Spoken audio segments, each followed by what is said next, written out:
Let me figure out how to get this background down. Hey, yo. Hello. What is going on, man? How are you doing this evening? Awake and alive. Some Can't days ask that's for much all more. you can ask for. Right? Welcome back to Weigh In Wednesdays. We had some interesting couple of weeks here. Life happens. Life finds a way. Yep. Yep. That's my Jeff Goldblum. Life it finds it finds a way to interrupt all the things that I want to do for the things that I have to do. So to be a proper geek, I have to, maintain income. Yeah. So Until you as we turn this into. as we talk about maintaining income, if you would be so kind as to click that QR code in the top corner there, make sure you like and subscribe. We'll go ahead and get that out the way. We're doing something just a little bit different. This is actually going live on my personal page. I am curious if we will get more interactions as a result of it being there, as opposed to it being in our group where everyone is already a member and a lot of people would already see that. So, what I'm going to do is I'm going to take this, post it on my page directly so that people who may not be aware that I have a whole geek group can join in if they're not a member of that, if they don't know that I have a YouTube channel, if they don't know about our Instagram, about our Twitch, about our like everything that's on our link tree. Maybe they don't know about that stuff. So I figured I would share it directly to my page and then share that link into group so that those people who are interested could jump in. But, they know how it works in group already. So, Yeah. um, nonetheless, this is Weigh In Wednesdays, where we have our discussions. We talk about those things that are all geek. And we've had a lot of stuff happen recently. San Diego Comic-Con just took place, and that is a really, really big deal in the geek community because that's where all the good stuff takes place. That's where all the announcements and all of the new trailers and movies and videos and everything that's going to happen. That's where all that takes place. That's Um, like they hold off on a lot of that, like around this time of the year. Don't they hold off on a lot of big stuff yeah, simply they just for save those that time? announcements. They save those announcements for Comic-Con. And like there's all types of cons. There's Games Con, there's this, there's that, and you know, San Diego Comic-Con is one of the biggest ones. Yeah. So yeah, much like you said, if there's new movie information, like we got all the Phase 5 from Marvel. We heard all the new Mhm. things that they're doing on this show and that show. A couple of things came out from DC. None of the stuff we wanted from DC. Sad face tear. But DC that's will where never give us exactly what we want.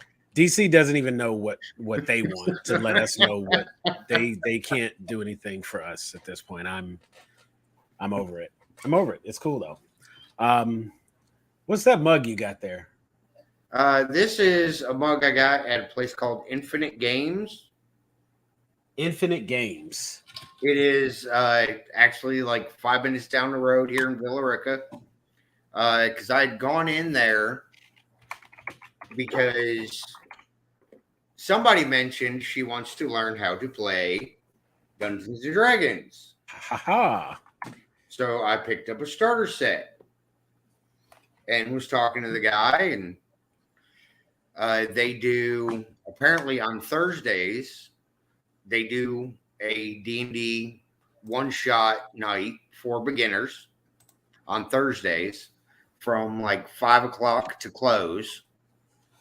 That's Yep. they Infinite Games. they sell old consoles, old games. They have a Discord. We have a Discord. So kudos to them. They sell miniatures. Ooh. Yeah. So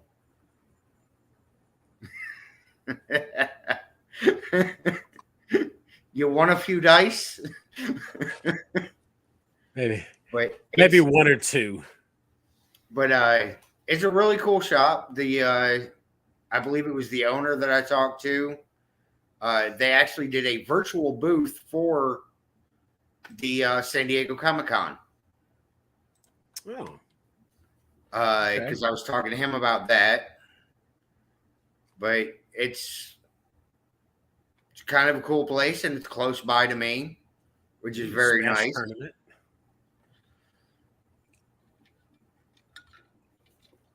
All right. Well, we want to give a shout out to Infinite Games in Villa Rica, Georgia. Make sure to let him know that he got a full shout out on our show. Mm-hmm. And next time you're in there, go and give him a review and maybe go live while you're in there or something. But looks like they do offer some online shopping. So, few products. Oh wait, is that the? That's Warcraft stuff, right? Yes. Warhammer, not Warcraft. Warhammer. Yeah. They've got Warhammer stuff. They got the D&D stuff. Old video games. There's actually a couple of things I was hoping. I'm not going to tell you about them because I didn't get them. Ho, ho, ho. But it's a couple of things that I wanted to pick up. One would have been for you and one for me. That they will go like right here when I actually get them. Okay. Because I'm going to show them off here before you actually get it. Okay. Cool. Well, Infinite Games LLC in Villa Rica, Georgia. Mm-hmm. Very cool. Looks like we got some people hopping in the studio here. All right. So I'm going to let me just share with you. I'm gonna send you a link. So this was what I used for because I didn't watch every single day of the Comic-Con. I did a recap on a lot of stuff, and I was able to like go back and pull everything because of course everybody covered it, and there was a lot of cool information and a lot of good stuff that was out there. So of course I just went with the one that I'm most familiar with. But let me move that so I don't add that in accidentally. We're just going to kind of go down the list here. Okay. It's for everybody there. Let me bring in, if he's ready, I'm going to go ahead and bring Jeff in. He's Jeff. Boom. There he is. What's going on, man? What's up, y'all? How y'all doing? Doing well, doing well. I'm somewhat relaxed, relieved finally. It's been an interesting couple of weeks. And then all of that led up to my vacation. So I was like, well, I'm going to take my vacation. But we're back in time for our show. But even while on vacation, I was still trying to catch up with a lot of the stuff that was going on. And most of what I saw were all the complaints people had from the, San Diego Comic-Con announcements and whatnot. And there's two things in particular. And they all revolved around one trailer. So we will save that one for a little bit later. But I would say probably the coolest things they talked about Moon Girl, Devil Dinosaur. Got a first look at that from Comic-Con. There's a trailer out and available for that. Ant-Man and the Wasp, X-Men 97, Spider-Man Freshman Year. Now, Freshman Year looks like it's going to be the animated follow-up to all of the movies. So I'm curious as to how that works.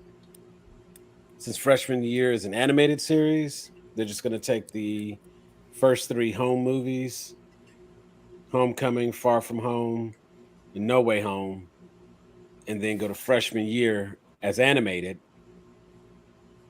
So is that kind of telling of the end of the Tom Holland run? I don't necessarily think so. I think what they might try to do is, because we've already met an animated Miles, do something where we meet the Miles of the MCU universe in animation first, and then that person takes the role on in the live action MCU. Because That we've seen that from a couple, I think there have been a couple of roles that have done that already, where it's like somebody was cast as the voice of this person for some cartoon or short or whatever, and then they ended up being the person like playing the role and vice versa. So I mean that could be something that they're doing. I don't think that they are. I think that he is going to have some part to play in all this multiverse stuff because he is one of the ones now that has had the most experience with it.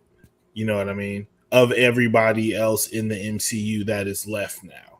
Like you Falcon and Winter Soldier haven't dealt with like multiverse stuff yet. And Right. like Wanda was like at the crux of it, but like, you know, spoiler alert, we're gonna be dealing with different Wandas moving forward. And I mean, there's Doctor Strange who also knows, but like all your other heroes, you know, Kate Bishop, you know, Hawkeye, all these other people haven't been dealing with that yet. And Good point. I definitely think that they're gonna need.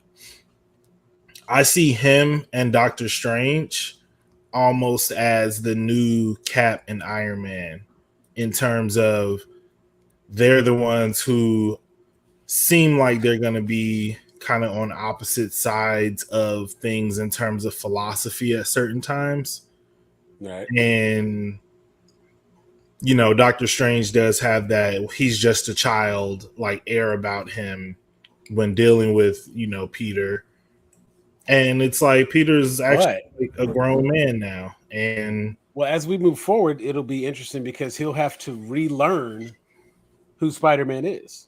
yeah, Like he doesn't have a relationship with Peter Parker anymore, exactly. as he forgot. So I So think the philosophy of he's actually the authority on the figure in the MCU, but Doctor right, Strange is going to see himself as the authority on the figure because he doesn't know about what has already transpired with Spider-Man. So correct. And since he won't know that he is just a kid up under the mask, you know, I think that will give them an interesting dynamic. They'll play off it a little bit different in that regard. yeah, I do I like the mean, idea kid of in the loose sense though, because he is like he's probably going to be like 20 in the yeah. next movie. You know what I Oh mean? yeah, freshman year. I mean, yeah. By the time they get around to the next movie, he could be a full-fledged Peter Parker, and that might be the way that they go into the Miles Morales, especially with the like if they take the Ultimate storyline where it's the two planets, not really the same convergence kind of thing, but he gets pulled from another dimension Mhm. into 616, and as a result, boom, they're both there.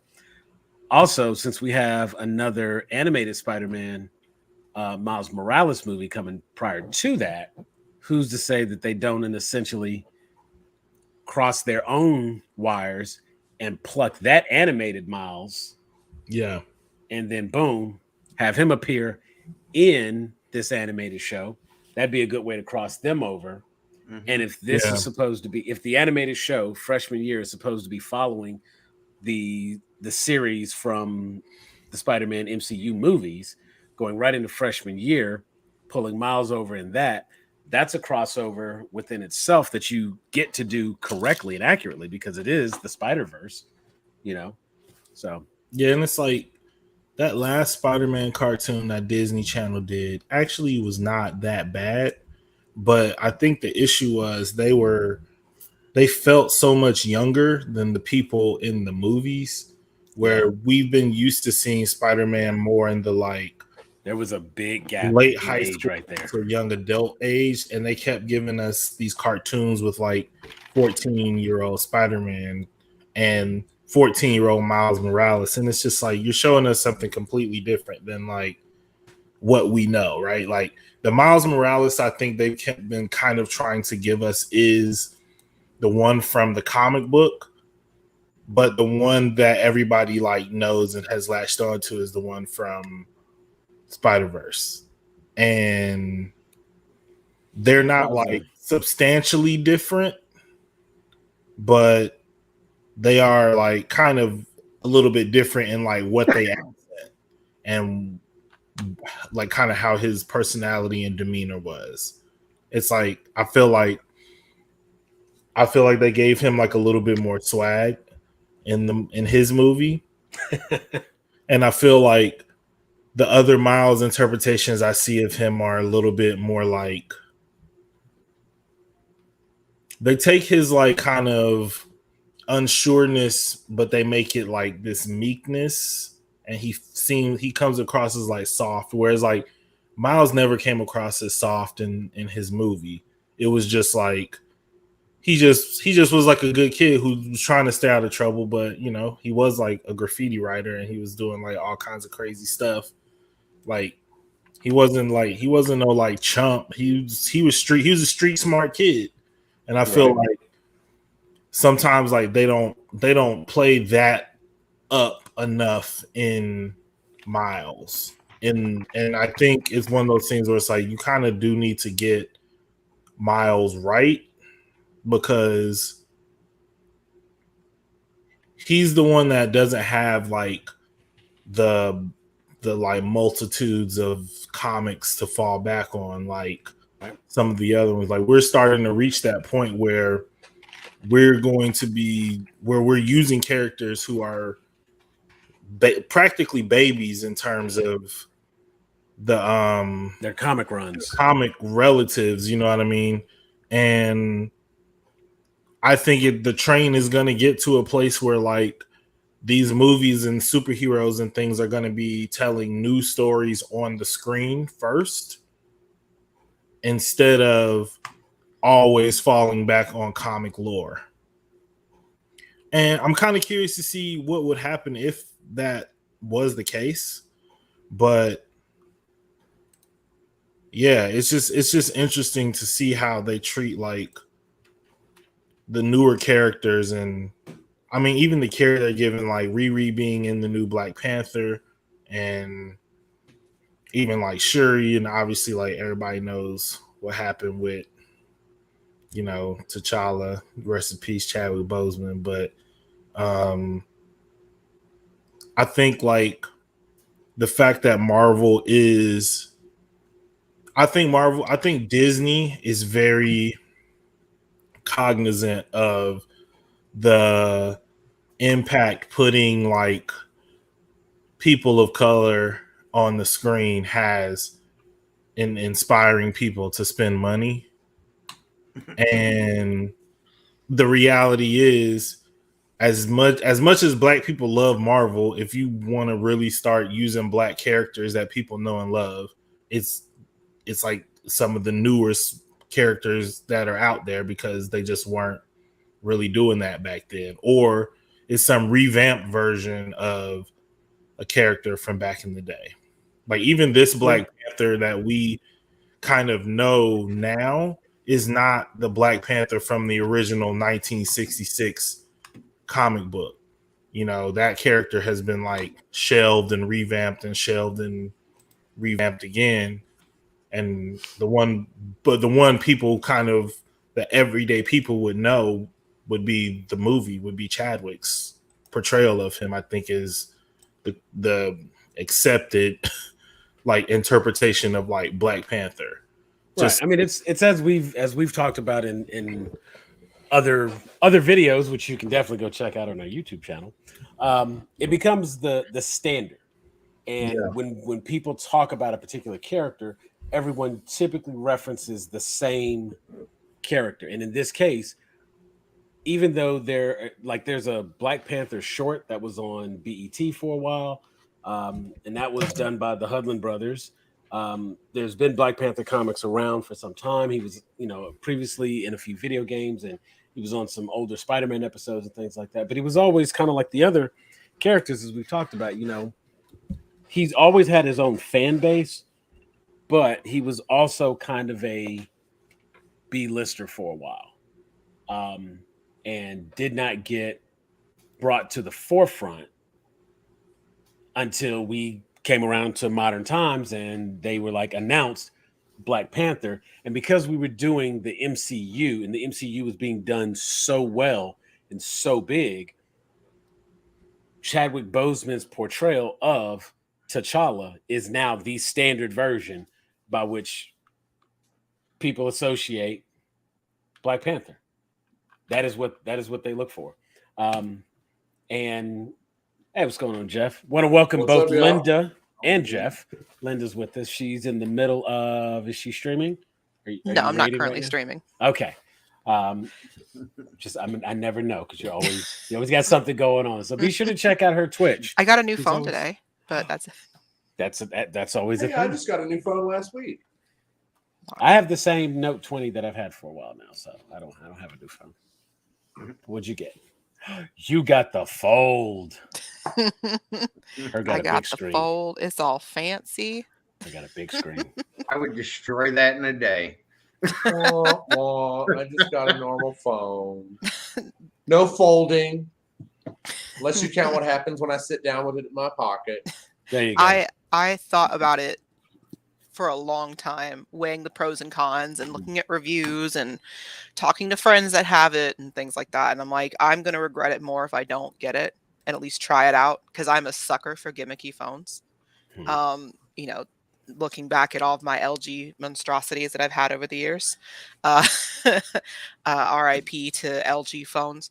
But yes, this one I was like, I'm really gonna regret it if I don't try it at the very least. So I've got warranties and stuff with it, and I have a case immediately for it and everything. So, and I'm usually pretty good with my phones. So, minus the bad day the other day when I broke my phone case and the battery on my new car died and the AC in the house went out again. And yeah, that was great.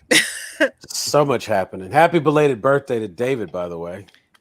Had a birthday over the. He is upstairs finishing cooking up some wings, and he'll be down here in a bit. Cool. So we're talking about day one animation with Marvel, and well, not Marvel, but with just San Diego Comic-Con in general and all the announcements that came about. I pointed out, of course, I was discussing the relevance of Spider-Man freshman year animated series and how it relates to the previous movies. Jeff brought up a lot of good points as we bring that around to how they could move forward with it, incorporating Miles Morales and how representation matters and things like that. That also brings me to back to one of the other announcements, Moon Girl and Devil Dinosaur, which I just like the animation style of that. And I think that is going to be a fantastic Disney cartoon series. I'm genuinely looking forward to checking that out myself. So until we can locate that power sucking. So yeah, that's all right. That segment may get cut out, just so you know. Disney will know that was their moment and cut it. But yeah, I mean, the show is going to have Allison Brie, Andy Cohen, Daveed Diggs, Maya Hawke, Jennifer Hudson, Method Man or Cliff Method Man Smith, Colby Smulders, and Wesley Snipes. So an incredible cast right there. And that's going to be on Disney Channel and on Disney Plus. And the animation style is super cute. It looks very fitting, and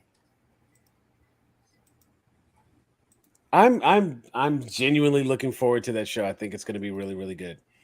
And another opportunity for us to get a little bit of that representation with Moon Girl and Devil Dinosaur. Got to represent for the dinosaurs out there.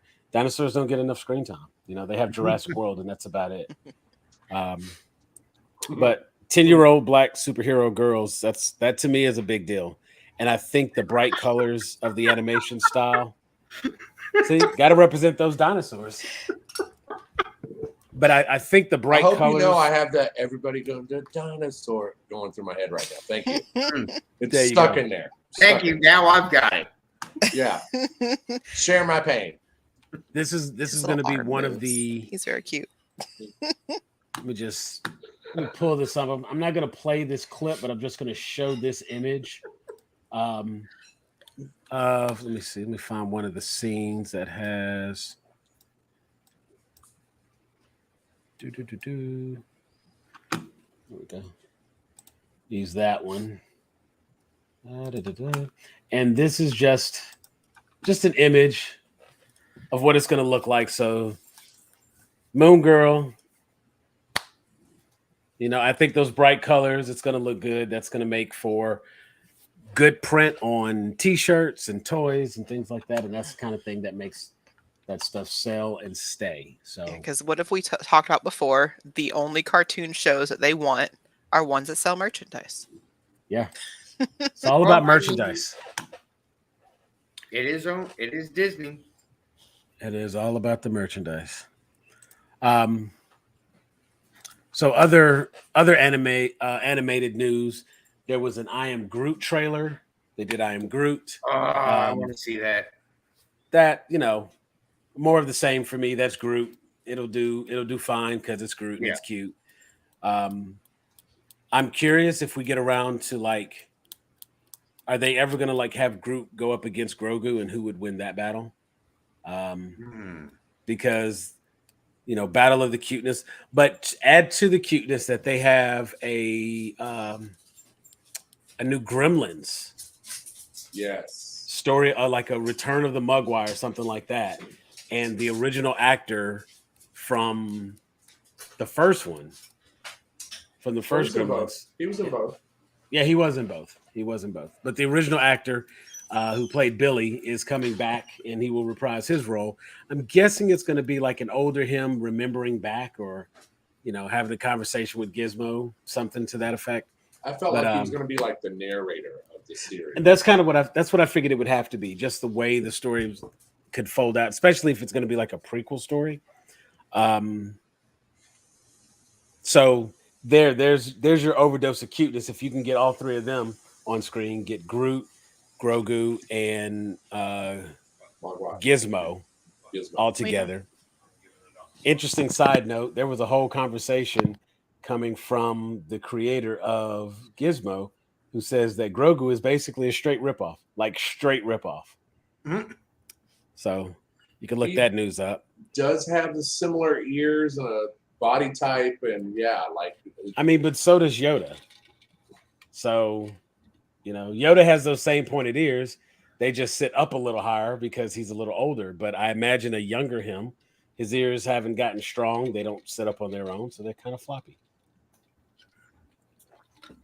Yeah, but I can see the Gizmo puppet or the actual and Grogu being very similar. I'm not disputing his claim. I'm not confirming. I'm just saying that was also a conversation. What else? We have the X-Men 97, which we already know about. I'm so excited for that. That one coming up. What do you think of Magneto taking over and running the school? Well, I heard they have Mr. Sinister as one of the main villains. So he was already a main villain in the previous X-Men. He was there for like 4 or 5 episodes, Savage Land, that kind of thing. But he wasn't. He was a villain for cartoon series like X-Men. That was a lot.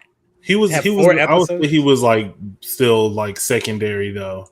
Like Magneto was like the main bad, and then you had Apocalypse come in, his whole thing. But Apocalypse only had 4 or 5 episodes. My point is, he had a whole saga in the first season where it was the Friends of Humanity, and then it ended up he was the dude running it ended up being a mutant's brother, or he was a mutant himself or something like that. And it was Apocalypse running it the whole time. And then he had some more where he came back in the future, and there was 1 or 2 here and there, but he was a major villain, I want to say, in season 1, if not season 1 and 2.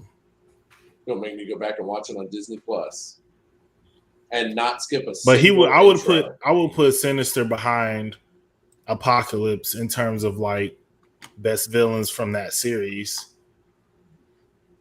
No question. I'm simply stating that in the original X-Men cartoon, Sinister was already a villain there. So bringing him in now isn't anything new for me, because that was the whole backstory for Remy had all of Sinister in it then. you know. Yeah, And- but it's like, what do you see when Okay. the number two? What happens when the number two becomes number one? Like, how do they run it? It's gonna be different yeah. because it's gonna be Well, different that's too. the thing. Because like Magneto was Magneto running the school changes the whole dynamic of the show. Yeah, but they It's did gonna that in be- the comics though too, right? Yeah, I mean, Yeah. Where Magneto took over for Xavier for a while. yeah. yeah. I mean, because this Also, is like, where the animated series left off, where Magneto sees the error in his ways, and then Professor X has to get carted away in the spaceship with his girlfriend because they have technology that can save his life or whatever. right. It would do well to go back and maybe we'll do should do a watch party, catch up on the old X-Men original series, come all the way back up as we get closer to the premiere. But I mean, it's fall 2023. We got time. Just a little bit of time. Yeah. We catch it eventually. A lot of big Marvel news. Nothing that was like super duper shocking as far as Marvel. The fact that we got a release date for Blade, that was 2023. I think the official announcement of their Phase 5 and how they're ending their Phase 4. That was perhaps the biggest thing with She-Hulk looks a lot better. I don't hear the same complaints. It does. So I think that's a lot of. I was looking forward to it either way, but I think people were very distracted by having something to complain about. If you take away everything they could complain about, then they got to find something else to hate the show for. I liked when they just had a very simple thing to hate the show for. They could let the other stuff go. Because now we're about to start getting a lot of like, she's breaking the fourth wall, and like, oh, she's trying to copy Deadpool. Not knowing her run was well before, and she was more already established as a fourth wall breaker, and John Byrne and the way he was writing, and actually had her like arguing with the writers of the show. It'll get into like what people think and what people know, and I think that's gonna be an interesting reaction for a lot of people. So I'm still curious to see how She-Hulk is gonna work. One thing I've noticed in conversations with people is a lot of people don't understand the difference between She-Hulk and Hulk. They think She-Hulk is just a female version of Hulk. Mm-mm. They don't realize that she continues to keep her intelligence for the most part, that she has like a day job. She's not just, you know what I mean, like that kind of thing. Like they don't realize all the ramifications. They're like, oh, she's just like the Hulk when I talk to people at work or out. So, and I'm like, no, she's not really just like the Hulk. She's green like the Hulk. That's about it. Yeah, Well, so I mean, she does have not the strength that Hulk has, but she's got like more strength and all that. But she's also the same person still, right? Intelligence wise, like she's closer to the Hulk we had at the end of Avengers, where he was that mix of definitely a lot closer to Smart Professor Hulk. Yeah, Professor Hulk. Professor Hulk. Definitely a lot closer to that, but also more importantly, like she has the option to change. She chooses to be She-Hulk. She's still Jennifer Walters, like, and at any point, and that's, I mean, one of the first things we see in the trailer there is that when she goes to sleep and she's not consciously trying to be She-Hulk, she reverts back to like her smaller human form. Banner doesn't have that luxury to pick and choose when he's going to be the Hulk. And that's the biggest difference of the two characters. And it's probably going to be something that like really comes up and makes a big difference. And I think just like when they showed the little bit where we see Mark Ruffalo's Hulk talking to him, and he's like, is that jealousy? Am I jealous right now? I think that's where the conversation is going to lead from. It's going to stem from the fact that she has the option to be a Hulk, and he had to settle for Professor Hulk to have what he would consider a normal life. And even then, that's still like the compromise he had to make it work. So I would argue that he doesn't seem as strong as Professor Hulk. But oh, part definitely not. of Hulk's strength is his rage, Right. as a character. Like, you expect him to mess stuff up, to beat the crap out of something. And Smart Hulk doesn't necessarily do that. Like, that whole scene where he's like, oh, and he's like tossing around a car like playfully. I love the fact that we played homage to it because he just doesn't come off that way. Right. I mean, as the biggest thing for Hulk, the angrier he gets, the stronger he gets. Mm-hmm. And when he has all his cognitive abilities, he does not have that same ability to get and become that rage monster. Welcome, David. What's up? What's going on, man? So we're talking about some of the live action announcements. Currently, talking about the new She-Hulk, Attorney at Law, the improved look of She-Hulk, the trailer, and all the good and bad that's going to come with people who see her break the fourth wall and believe that suddenly she's trying to copy Deadpool. So we'll have some of that unintentional gatekeeping taking place. Those who know and those who think they know. David got a new phone too, by the way. Wait, what happened? There's like 3 people saying the same. David got a new phone too, by the way. Oh. It's not as fancy as mine, but it's okay. It doesn't fold. It doesn't fold. Let me guess. Does it jingle? Yeah, I was say my phone don't jingle. Oh my god! Oh, Love it. and that's why we're friends. Oh man! So, David got the Galaxy S22 Ultra. Oh, that's a banging phone, though. Mm-hmm. Yeah. So, David, what were your thoughts? You were about to say something regarding She-Hulk. Yeah, at least for She-Hulk, I am actually kind of glad that I understand what they're trying to do more because last time I talked about it, I was shitting on it really hard. But now that I understand what it is that they're trying to do with it, I am on board now. I'm a little more receptive to it. I'm still cautiously optimistic about it because I still don't know how it's gonna pan out for me, but I'm a little bit more receptive to it now. Yeah, that's fair. Jeff, you had a comment a moment ago, or Jeffrey, you had a comment. What was it you were saying? I think I was. No, I was just saying, don't even think about those kinds of people, man. Like, if they want to live miserable lives where all they do is just look for what's wrong in everything and they can't enjoy something, that doesn't mean we have to spoil our good time of actually enjoying things by even just thinking about what they're going to say or what they're going to think about. It's kind of. It is definitely counterproductive to focus in on that, and I will not let my good time be ruined. Yeah, let's just put the energy into like what we like, hyping it up, and let the lanes who want to put their energy into stuff that they hate just go ahead and do that. I guess if that's what you call a good time. well, speaking of hate, Sam, is anybody else besides me and Sam a major DC fan over Marvel? Like, I don't. Okay. I do, but only because of Batman. Okay. Also, and I really hate Iron Man, so. It depends on the character for me. I was just amazed at how much Marvel stuff there was versus how much DC stuff there was. I'm not. Well, It's not a DC. Despite the fact that I prefer DC over Marvel, I kind of understand that Marvel's like kind of bullying over DC at the moment as far as the TV and movie goes. I knew it was going to be lopsided. I just didn't expect it to be quite as bad as it was, I guess. I knew Marvel was going to be like, here's this, and here's this, and here's this, and DC was going to at least try to answer. But DC was like, 2 things. So, and that was it. Well, So, more important, the only 2 things they got going for them.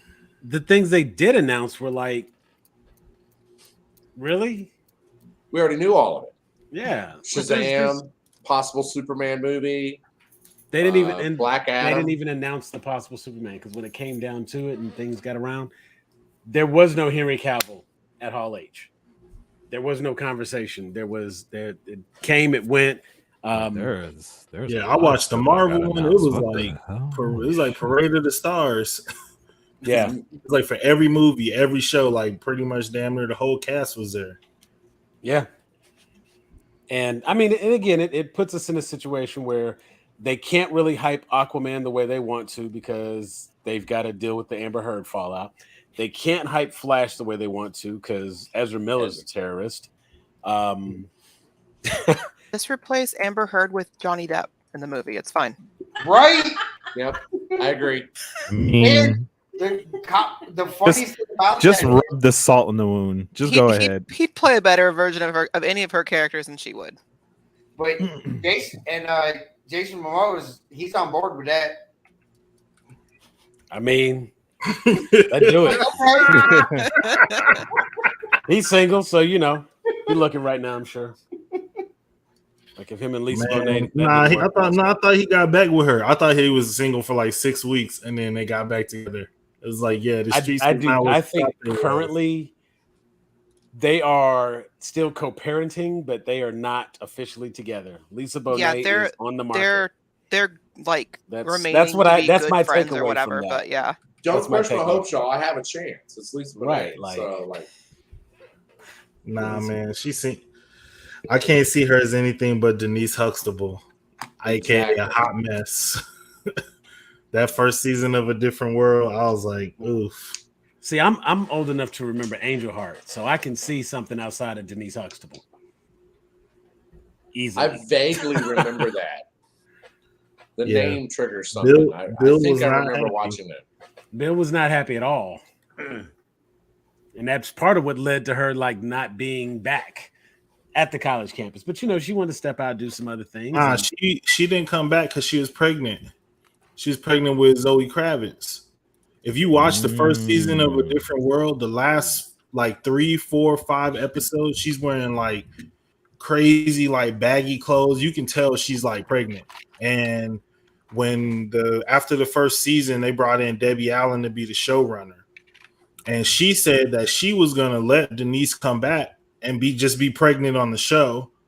And Bill Cosby was like, I don't have a problem with having a pregnant girl on the show, but I do have a problem with Denise Huxtable being pregnant on the show. Cause it was like the Cosby family wasn't ready for like a bombshell like that. So she ended up leaving the show and then they ended up bringing her back on the Cosby show. Like what Zoe an impossible coincidence is that? See, all I got from any of that is Jason Momoa is still single, and that's mean. I am right here. Okay, David, did you hear Jason Momoa is still single? Guys, don't fight. Don't fight. Hold on, let me see if I can set this up. Don't fight, guys. I hate being in the middle here, Sam. Right. So let's. Okay, I'll take it. Okay, Stop cool. it. Stop it. Oh, the pressure. The pressure. So, Sam, what else do we want to talk about from San Diego Comic-Con? Because you know what I want to talk about. Well, go ahead. Let's go ahead and jump into that then. D&D. So the new movie trailer. Yes. For the D&D movie. And I am super excited because for the first time, it feels like they put some money into it. Because I'm not going to lie, I watched the other ones.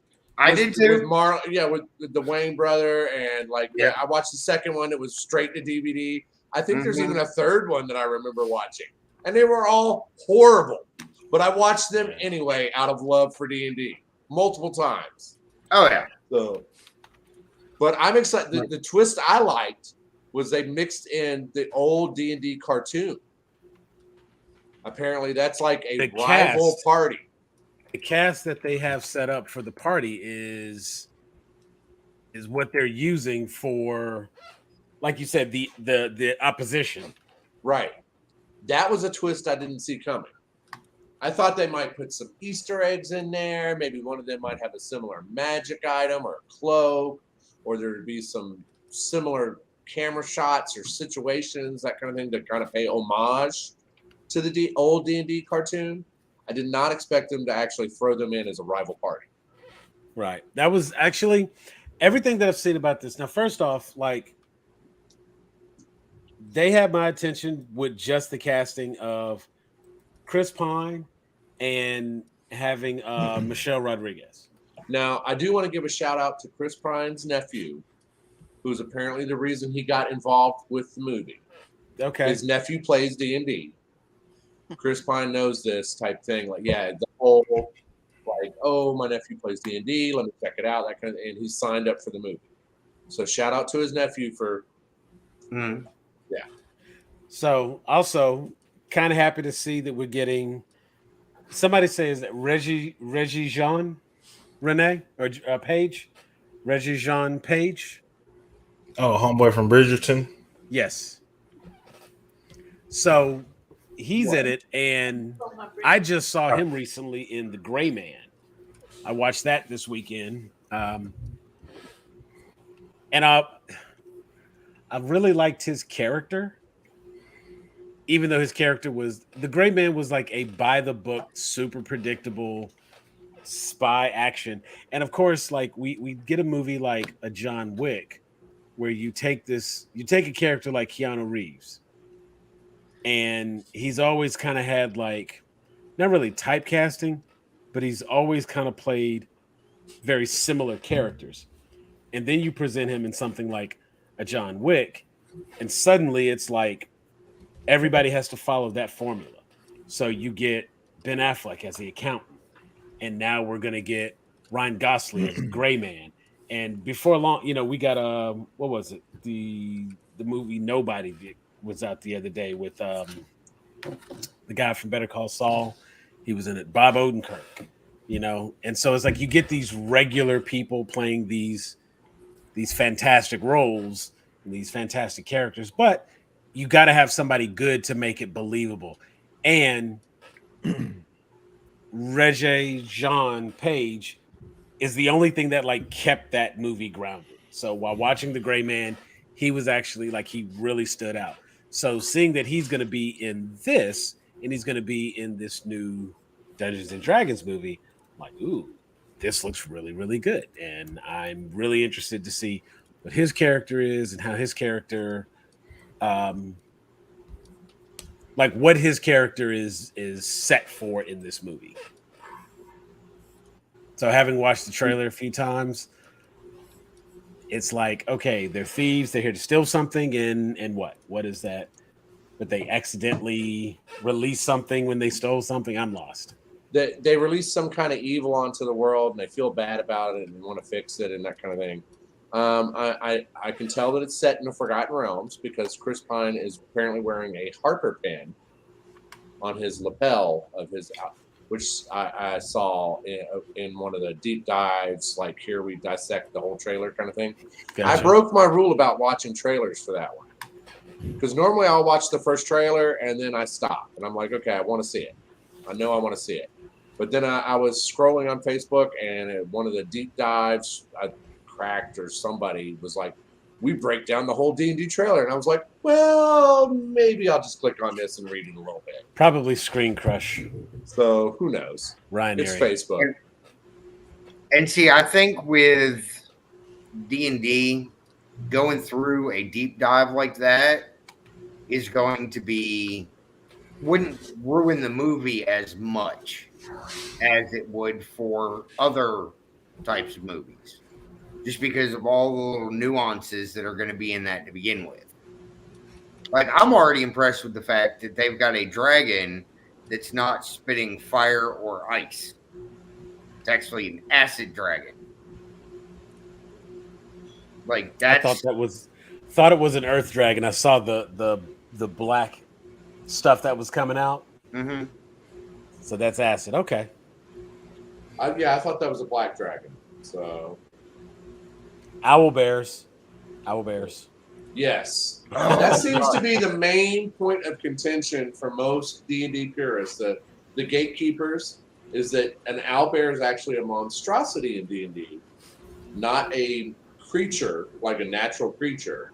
And so most druids, for those people that don't know, druids can have this ability to wild shape or turn into another creature, but it's only supposed to be natural creatures. Now they can do dinosaurs, they have to have seen it and observed it in nature. But an owlbear is not a natural monster. So at first, like the first day or two, that my comments were full of, you can't do that. That's not raw. That's not by the rules. That's not by blah, blah, blah. And then it transformed into, I'm going to ask my DM if I can do that. The rule of cool took over. Well, so here's the thing, though. If I remember correctly, and this is kind of showing my age and my your addition. Yeah.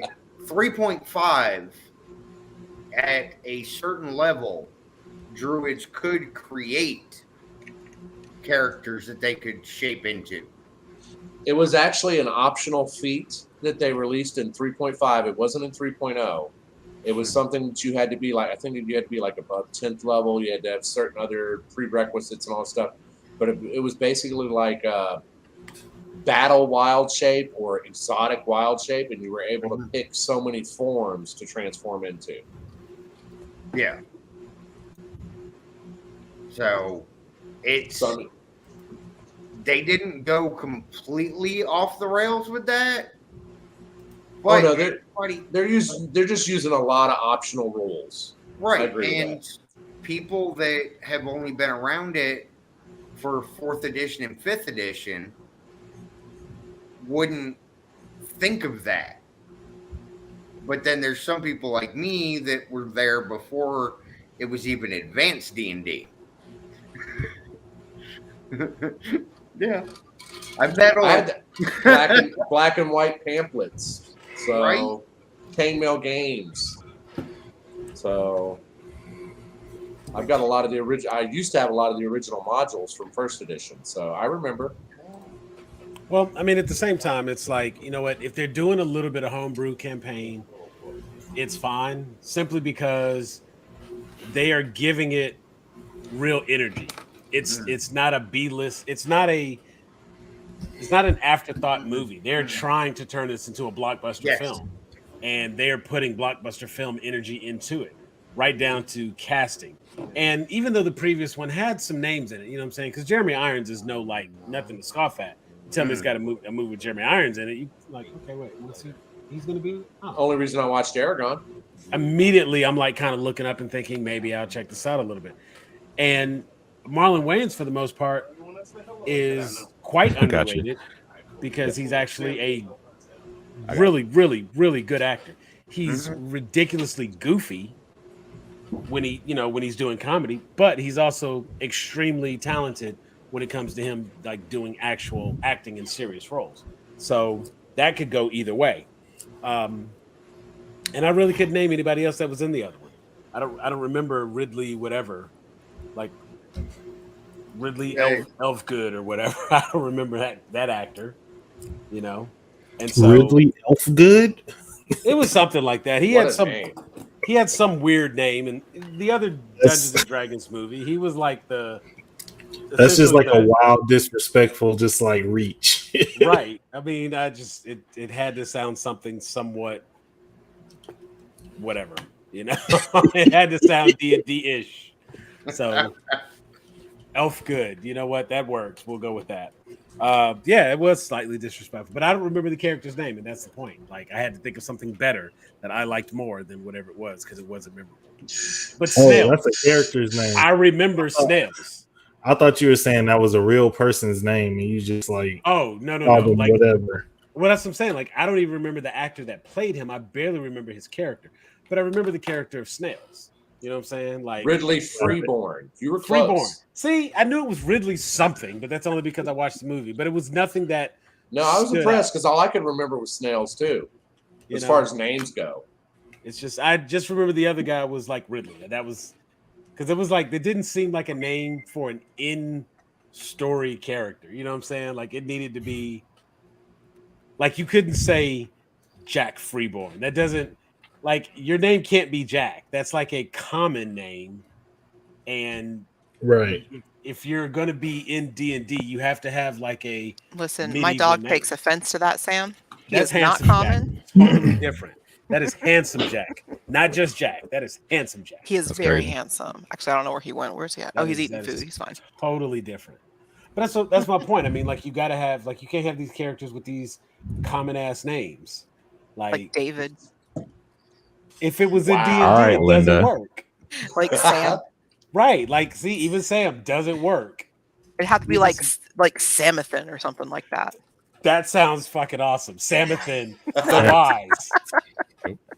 Because even then, what is it? It's Samwise. It's not just Sam. Even in Lord of the Rings, Sam's name was Samwise. They shortened it. His nickname was Sam, but even then, he was Samwise. So Yeah, we both know you were right there doing the whole DiCaprio, like, ooh, ooh, ooh, that's my name. right, you know, So- like every time. I mean, whenever I hear it, it's immediately, oh, look. But no, I mean, like I'm definitely looking forward to this new one, and I think the characters that they have, like I said, Chris Pine and Michelle Rodriguez, I can only imagine what that's going to be like on screen. And I think I'm going to really like that matchup. I'm just excited because, like you said, I feel like they finally put some money into it. Right? Well, they're serious about the show, and anything they're serious about, they'll put a couple dollars in. Now, I will say they have a high bar to fill after watching Vox Machina, though. Vox Machina, for me, like, man, I've seen it like 4 times now, the whole thing. I've rewatched and rewatched. So I'm still excited to see the movie because live action versus animated. Right. Yeah. But I'm interested to see if the story in the Honor Among Thieves movie is better than the Vox Machina story. So there's some good character arcs in Vox Machina. I could definitely see. I think that's a tough comparison because the moment you compare something live action to something animated, you're looking at comparing something with unlimited capability to something that walks in being limited. Yeah, but is it really that limited? Anymore? Not with CG. It's and not you could that compare limited. them.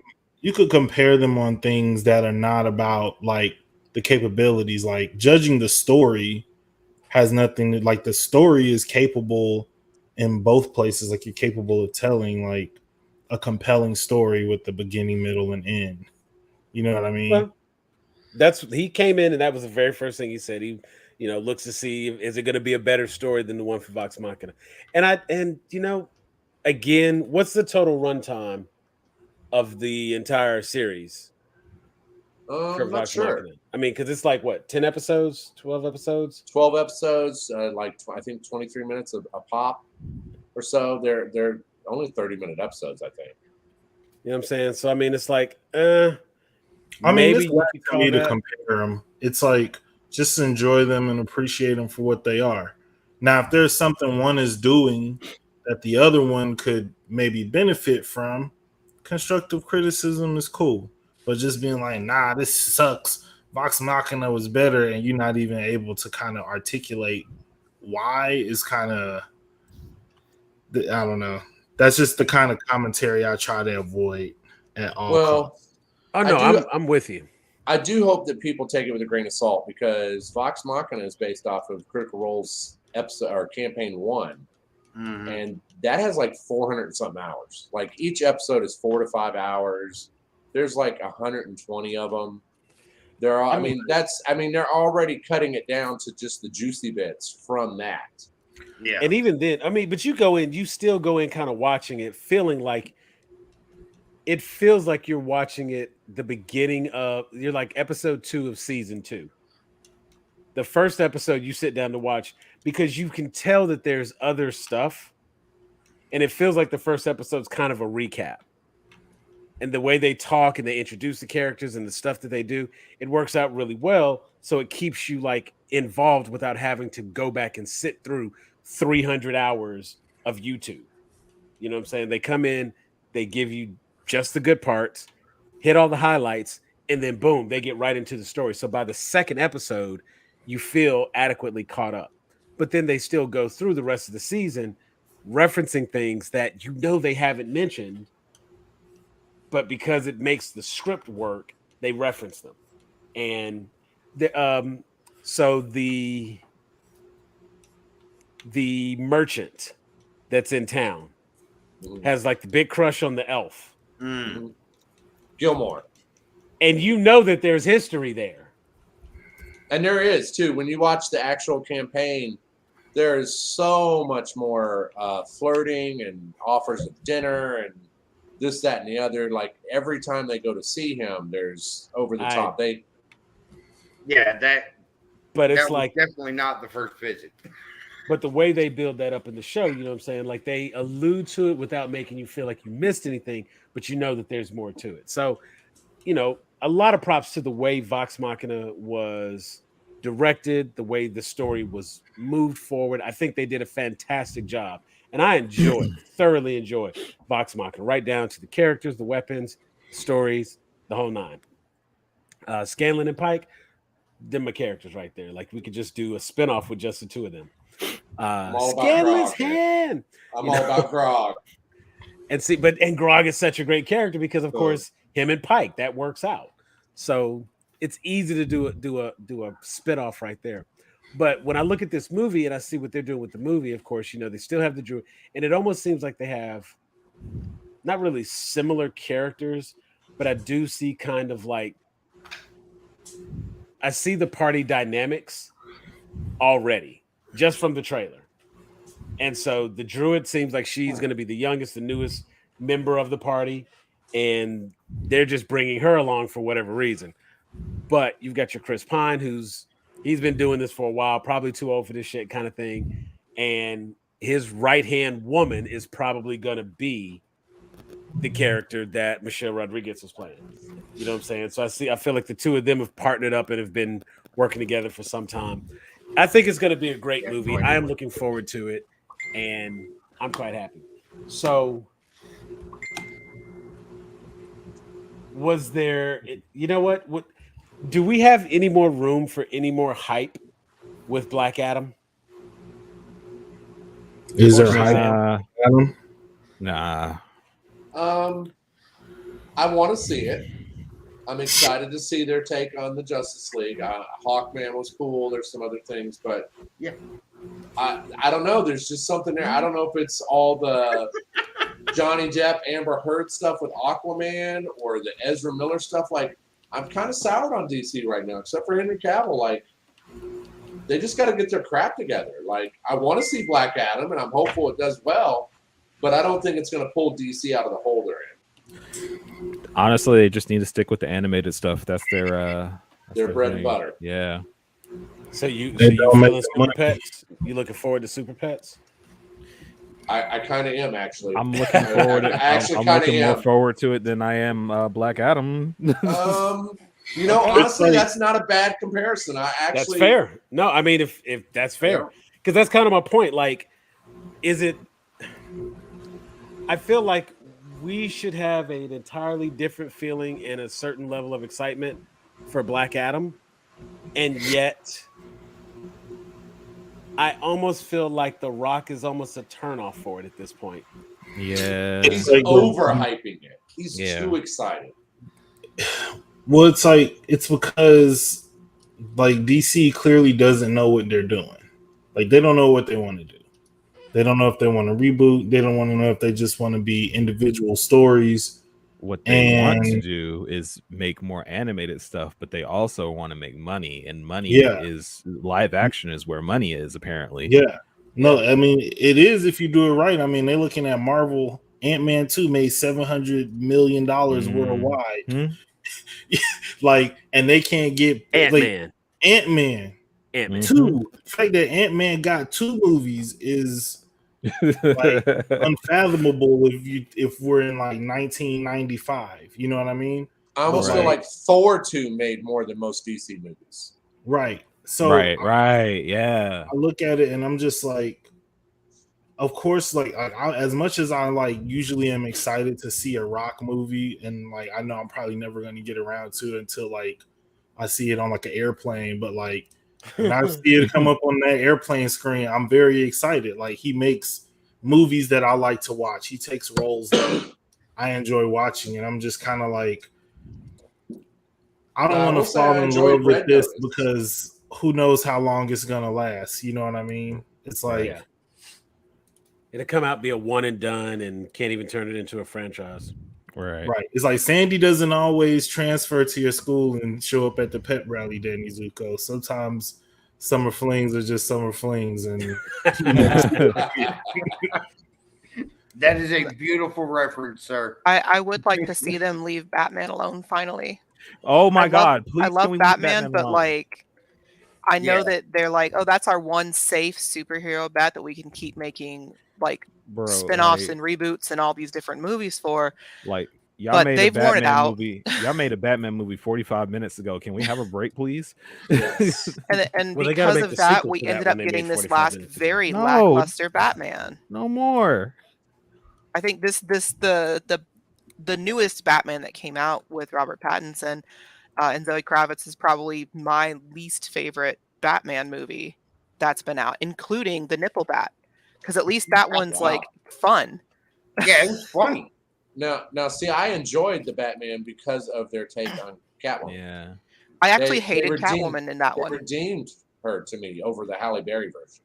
Like I don't. I mean, we don't speak Oh, of no, the Halle that- Berry that- I'm version, gonna but say I didn't that's care such a for. low bar. I really I didn't know, care for right? Zoe Kravitz. You just got to Catwoman. step over that one. You don't have Yeah. to jump. I feel like the Catwoman in that one was very cliche and one dimensional, and In I which wasn't a one? fan. Zoe Kravitz. She did better than what's her name? Hathaway. Anne Hathaway. Anne I mean, Hathaway. honestly, but the thing is, her role, Hathaway's role of her Catwoman role in that Batman was so minuscule and downplayed. It didn't really affect the movie too badly. Compared to where Zoe Kravitz had a much larger responsibility and a much bigger weight on her shoulders. And I mean, it could just be bad writing. I've never really cared for her much as an actor or actress, period. But yeah, to me, it didn't do it for me. So, who's your favorite Catwoman then? The original Catwoman from the old Adam West series, or Michelle Pfeiffer? Probably the original and then Pfeiffer. Okay. Julie Newmar. I was about to say Yeah. Newmar or Kit. Kit. Okay. I would have to say, in terms of cinematics, I really like what Michelle Pfeiffer did for the character as a whole. She felt like the kind of character that could stand alone. Yeah. Unfortunately, I feel like the character that was written on the 60s TV show was more of an ensemble character. Yeah, I can see that. I'm talking more of like performance of the actual character rather than how they were written. No, and I get that, but yeah. even then, I still feel like because it was just a theme of every, like she would have had henchmen, and they would have been cat themed henchmen for the TV show. You know what I'm saying? I also kind of like camp too, so it works for me. Well, yeah. I mean, the camp in it, like you, even now, I still say same bat time, same bat channel if I refer to something that's gonna happen again. So it's like there's nothing wrong, and it's always gonna hold a special place.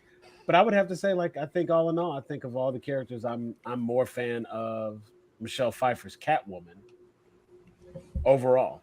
I had not thought about it in the context of the weight of responsibility for the movie, and so I would certainly agree that Anne Hathaway was almost a throwaway character in comparison. Yeah, it's like they Yeah, needed she to could've have been some anybody. sort of a female role in there, and they thought Catwoman would be easy to like to sexualize, to put butts in the seats, and they're like, well, let's not really put too much of an effort in the character itself, and let's just put a big name actress that's out there right now for it, and that's what they did, and this is what we got. Yeah, that was But I think watching the movie and kind of comparing it to just the source material that I knew to compare it to, I gotta say I really didn't expect a whole lot from Zoe's performance, and I think I got more than I expected. I think the character she played, I could see the pain and the hurt. The only thing I couldn't see was the sudden interest in this random person that you don't really know yet. But Who's wearing I a think mask?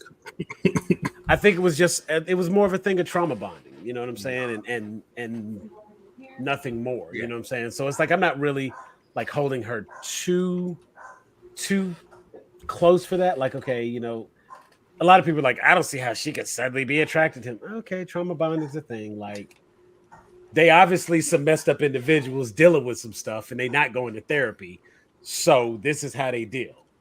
And we talk about people who standing on rooftops at like 3 a.m. Like, these ain't regular people. So it's different. Their rules are different. And I think for that reason, it did kind of work for me.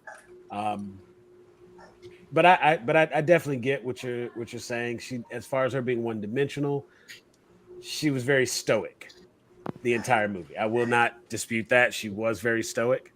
But I also think that was like the point of her character. Her character was very stoic. So, what other SDCC stuff do we have? Because we will. I got one other tidbit that I don't know if it actually came out with SDCC. Samaritan with Stallone. You know what? That's a trailer I've been kind of. I'm glad I finally got to see a trailer for that, and I've been kind of following that movie for a minute. I do think that is a very interesting take. That reminds me of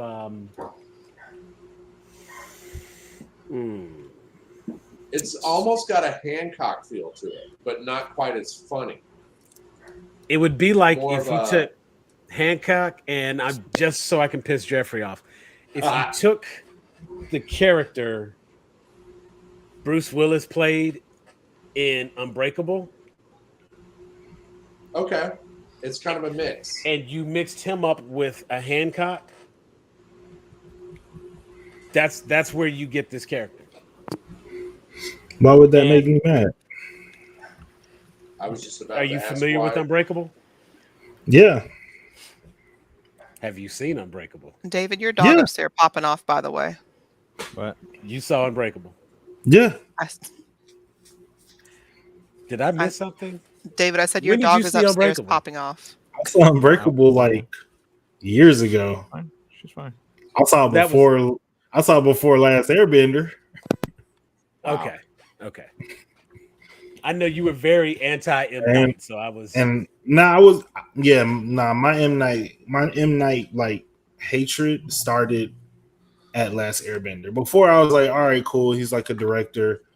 He has a thing. It's always a twist. I mean, Spike Lee always has somebody in a like tracking chair, like floating while they're having like an existential life crisis or something. Like, directors can have style and things, and everything doesn't have to completely mirror real life. So I never really had an issue with that. But what he did to my boy, my beautiful boy,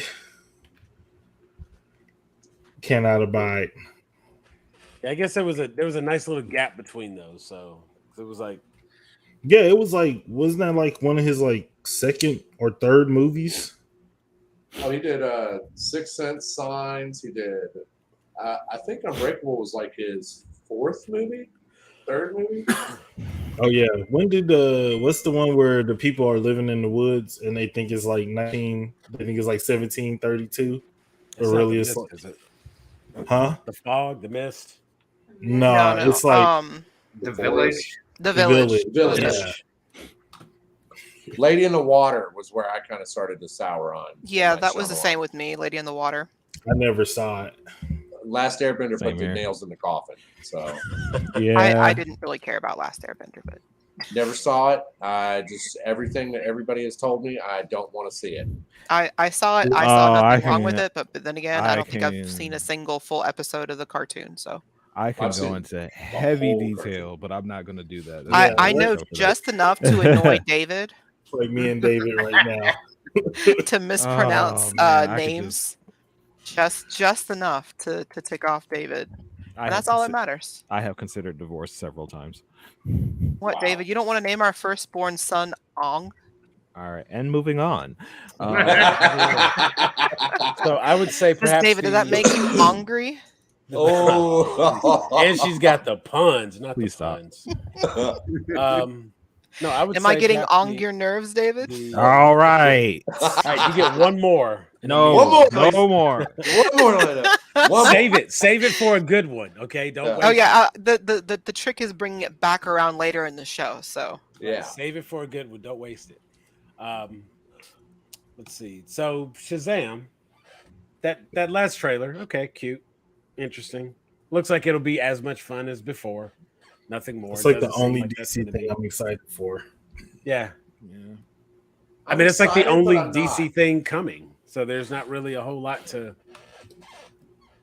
Well, Black the first movie had that Nobody cares. that angst, Nobody that cares. angst of him trying to hide it from his friends and his family and that kind of stuff. You don't have that in the second movie, so I'm interested to see where they take it. Because a big part that they played up in the first movie was him trying to hide what was going on. Oh no, What was they happening. fully embrace it this time around. Oh and yeah, they did.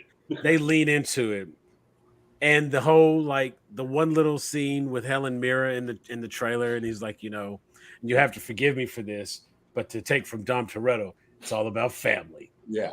Oh come on, guys, where's that? You know, like that little scene right there is like, oh wait, I get it, because she was in the Fast and Furious, and he said the thing.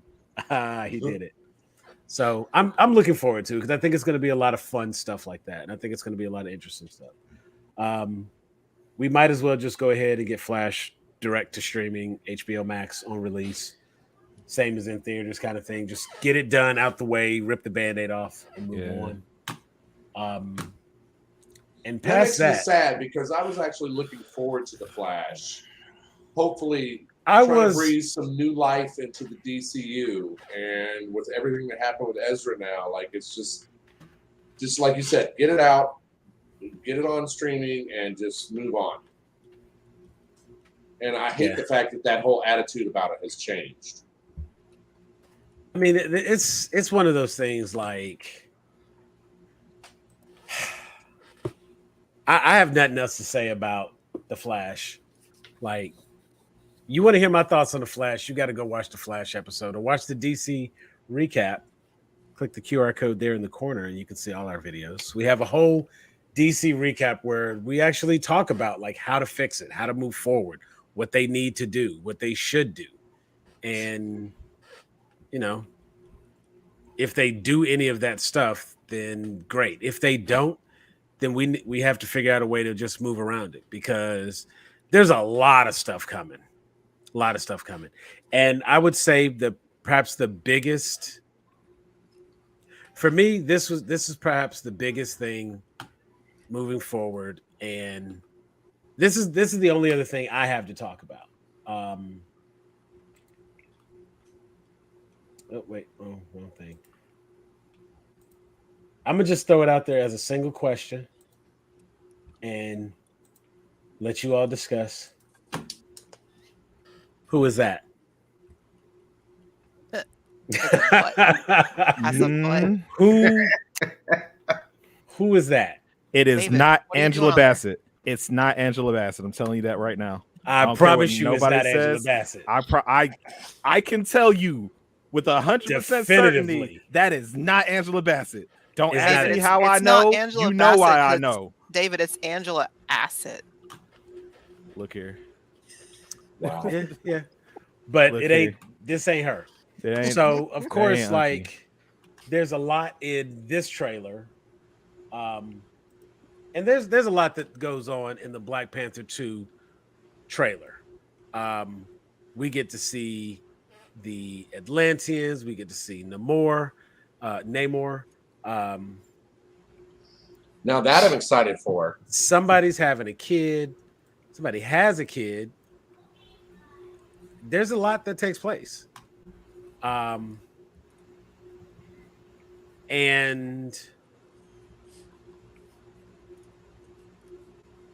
I don't As know. much as we goof on Aquaman and make jokes about Aquaman and stuff, he's still more well known than Prince Namor. Yep. Yeah. So to have him in a movie finally shows that DC is reaching into their catalog a little bit. They're not just like, oh, here's Batman again. Oh, here's the Joker. No, they're actually reaching into some characters that, for those of us that know the DC comics and stuff, we're able to be like, oh, okay. So it's not just the same 4 or 5 people. So I'm excited for that. I liked seeing Riri Williams sitting there in Shuri's lab. And of course, we know that we're going to get an introduction for Ironheart because we see Yes. we see the hammering Yes. out of the heart, and so she's gonna like getting that little bit of moving forward. I don't know. It's really interesting because I see a lot like the conversations I see online seem to like really have an issue with the Atlanteans, and then I look in our group and don't see anybody having a problem with the Atlanteans. And maybe they just, if they had a problem, they took it elsewhere. They didn't bring it. They didn't bring it in group with the problems. So I was happy about that. Black Panther 2, Wakanda Forever seems to be a focus more on how Wakanda is moving forward. And it feels like the movie is going to do a good bit of tribute, recognition, acknowledging what is, and showing us how we can move forward. I don't know. I never really had any major feelings on the recasting concept. I'm a realist, and so regardless of what I wanted as a fan, I kind of looked and said they were definitely going to move forward. There was never a question in my mind that they were going to move forward. How they were going to move forward, who they were going to move forward with, all of that came into question. But I think by as much as I hate to say, we're at a point now where, as Jeff mentioned earlier, we have the multiverse because the multiverse exists. Not just, oh, they could do this. Like, it's established. We now know for a fact that there's 838, 616, and all of these other ones because we saw a number of universes that was traveled through in Multiverse of Madness. And then when we watch What If, we see all of these possibilities of how things can change. So it is a heavy burden for that actor to bear, but I don't see them not moving forward with Black Panther. And I'm just curious to see how we're going to get to that in this movie. And I think they'll hit a lot of the comic tropes to say that they did it. And that way they can appease a majority of the fans before they show us how they're going to do it. So I think we are going to see Nakia in costume. I think we are going to see Shuri in costume. I think we are even going to see Riri in costume. And we're going to see M'Baku in costume. Whether or not we're going to get Killmonger in costume,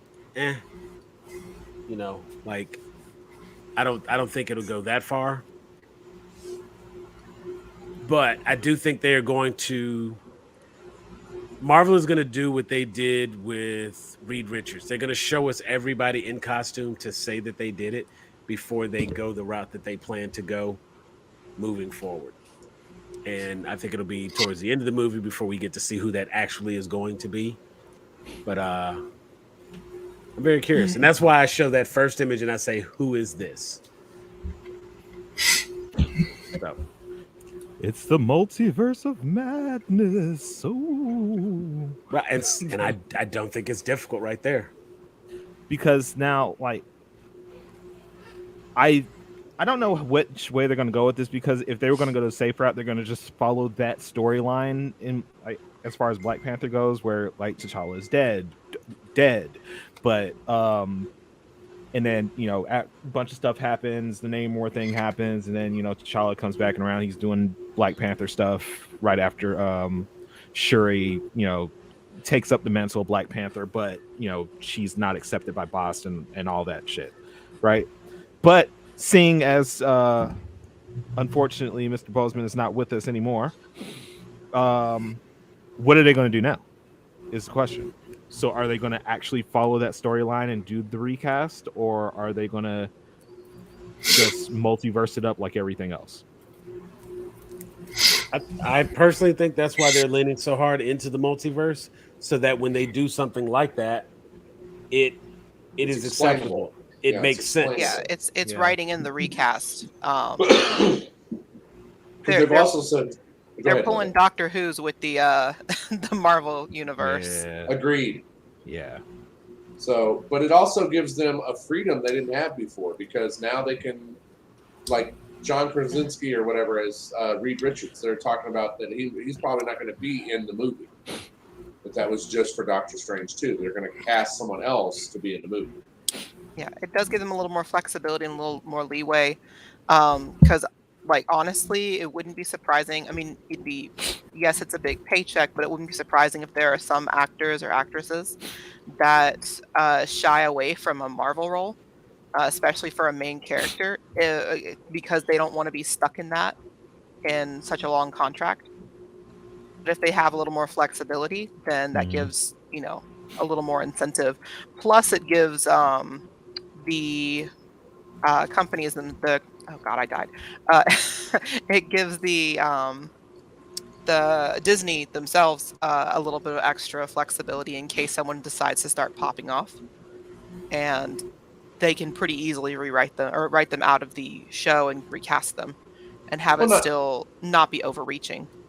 Well, not just that, but it allows Disney more merchandising options too, because they can do Yeah. different versions of the same character from multiple multiverses or Mhm. movies, or this version or that version. So they yeah, can every release- single Marvel Legends, every pop figure, everything. Oh yeah, You can have like 12 different versions of the exact same character, but So it's funny we talk about different characters, same version. Of course, since we're talking about the multiverse, I rewatched Multiverse of Madness because Celeste hadn't seen it and she wanted to watch it, so we watched it recently. And I was looking at it this time, of course, since it was like now maybe the third time I was watching it.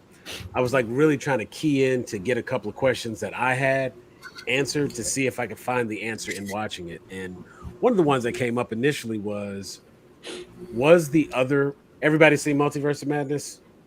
yes, Yeah, David and I yes. finally saw it. Okay. Yep. So one of the first questions that came to mind was the other Wanda was 61 well not 616 was 838 Wanda also Wanda Maximoff with hex powers and such, right? Because I was like, she had kids, but there was no Vision. So was that house still in Westview? She just had like, who's the daddy? Did she still make those kids herself? I feel like that version of Wanda wasn't as powerful as the other one, because she hadn't gone through the grief of losing Vision and the kids and stuff. Right. And Like Wanda is the same person in every universe, but that doesn't mean she lives the same life in every universe. So she might just be married to some dude who works at a bank, and they had kids. Because the kids in WandaVision, they're like she pulled them like from her dreams, and then we learned that like dreaming is part of how like you they see into can the see other it in different dimensions. So that's Right. why she felt like those kids were so real, because she probably had dreamed of them, but she was seeing another Wanda living like this life, this happy suburban life, and she Right. turned around and tried to create that. But that doesn't mean Vision is even in this other like universe, because he's not a human, so he's not necessarily going to biologically have a doppelganger. There might not even Right. be Infinity Stones in that universe for him to exist. I mean, we've seen on Loki that they just treat him like oh some yeah, these are grandma's paperweights. candy at the bottom of her purse. Like, Well, Right, apparently got a drawer also Ultron wasn't quite the problem that he was in that version either, because they had Ultron security bots and stuff. Right. Right. Well, I mean, that was Right. that was probably because again, with that universe having a Reed Richards, what we did not see in that universe was a Tony Stark. And so if Reed Richards was the one who went about creating Ultron, then he would have done it in a more safe manner. He would have been much more secure and mindful of it, and wouldn't have been as reckless as a Tony Stark. Ergo, why it worked out. Given that it was just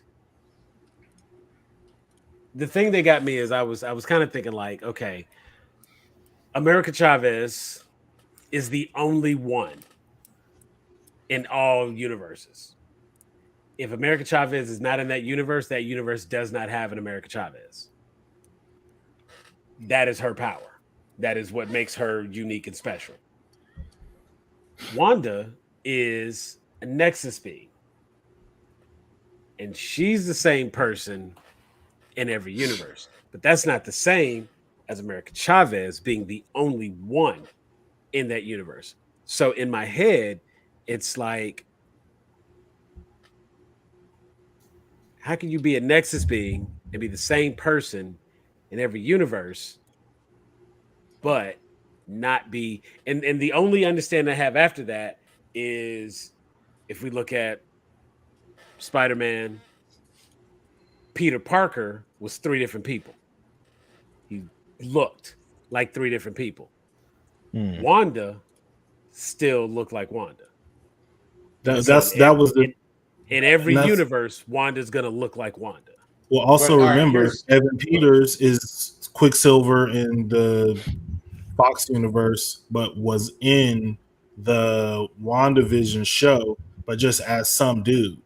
Right. Like, so that's Wanda again going into other like dimension stuff that she's seen in her dreams. She saw this dude as Quicksilver in another universe. And so when she's building her like thing, that's why he's not like a random dude, even though he's a random dude. We just didn't know that she had seen him before. But see that was Agatha all along. So it's like we can't even give her credit for that. It's a nice callback, and honestly, that's something that definitely makes a lot more sense now. But even at the time, they did it, but they didn't do it, but they did. And it wasn't as though they came back and like brought that up or tried to make it plain that that's what they were doing because of course they gave him like a whole name and everything. His name was Ralph Boner, and he actually ended up being like a nobody person. Nothing planned out from that. The fact that they still used the actor Evan Peters, that worked out. But when we get around to Multiverse of Madness, where we see Wanda, and it's the same person, of course, I was just kind of sitting there thinking to myself, like, okay, so for everybody, it was like, oh, they just need to send her to a universe where the kids needed a mother and this, that, and the other. And I'm like, well, if Wanda's going to exist in every universe, you know what I'm saying? Like, I get like, okay, maybe there's one universe somewhere where that Wanda ended up in jail. But then if you bring that Wanda in, you either have to take the kids out of that universe, because you can't necessarily just plant Wanda in that universe, because then there would be 2 Wandas in the same universe, which not supposed to happen, Nexus beings, all that kind of good stuff. That would have caused an incursion in and of itself. I got something for you. This is what occurred to me when I rewatched it. Is Marvel seems to be looking doing... at me like, don't think so hard. I'm like, bro, you using the multiverse to do foster care? Like, what are you talking about? It just was an unexpected angle. I got you. I wasn't ready for that. Go ahead, Miller. So Marvel seems to be doing, like you said, with Spider-Man. There were 3 different versions of Spider-Man, but they were all Peter Parker. With Scarlet Witch, she's the same. She looks the same, even though she may act differently. They seem to be doing a looks versus essence thing, where either the character looks the same, like Doctor Strange, he looks the same in all the, he might have a ponytail or speak Spanish or this, that, but it's the same actor. But they all act differently. Or they're different actors, but they all have the same essence. A la Spider-Man, Peter Parker, they were 3 different actors, but they all had the same heart. Okay. They all wanted to do right. They all wanted to be good. They were all Spider-Man, even though it was 3 different actors. Versus Doctor Strange or WandaVision or Wanda might be the same actor, but the versions you saw of them were drastically different from each other. That's one thing I did notice when I rewatched it. So that's why I was kind of upset with the whole Tom Cruise Iron Man thing that never happened. I was actually interested to see that, to see if he could pull off snarky Tony Stark and have the same essence that RDJ brought to the role. I think snarky Tom Cruise that ship has sailed. It's just Mission Impossible, baby. That's it. Flying planes and scaling buildings. So. Yeah. Running hard. He does. I will give Tom Cruise. That's what Tom Cruise runs in every movie he's in. There's a really good in every movie he's in. There's a bunch of good supercuts on YouTube of him just like running from like dust clouds, running from explosions, running after people, jumping in a plane. I'm like, man, ain't no way in hell, bro. Like, you're not winning no Oscar for that. So like, who are we? Who said? Like, Who said?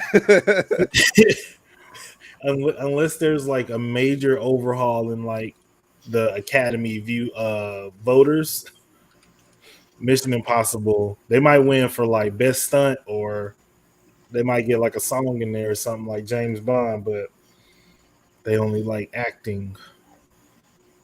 You got to act like an old person. You got to act like you got to gain a bunch of weight or lose a bunch of weight.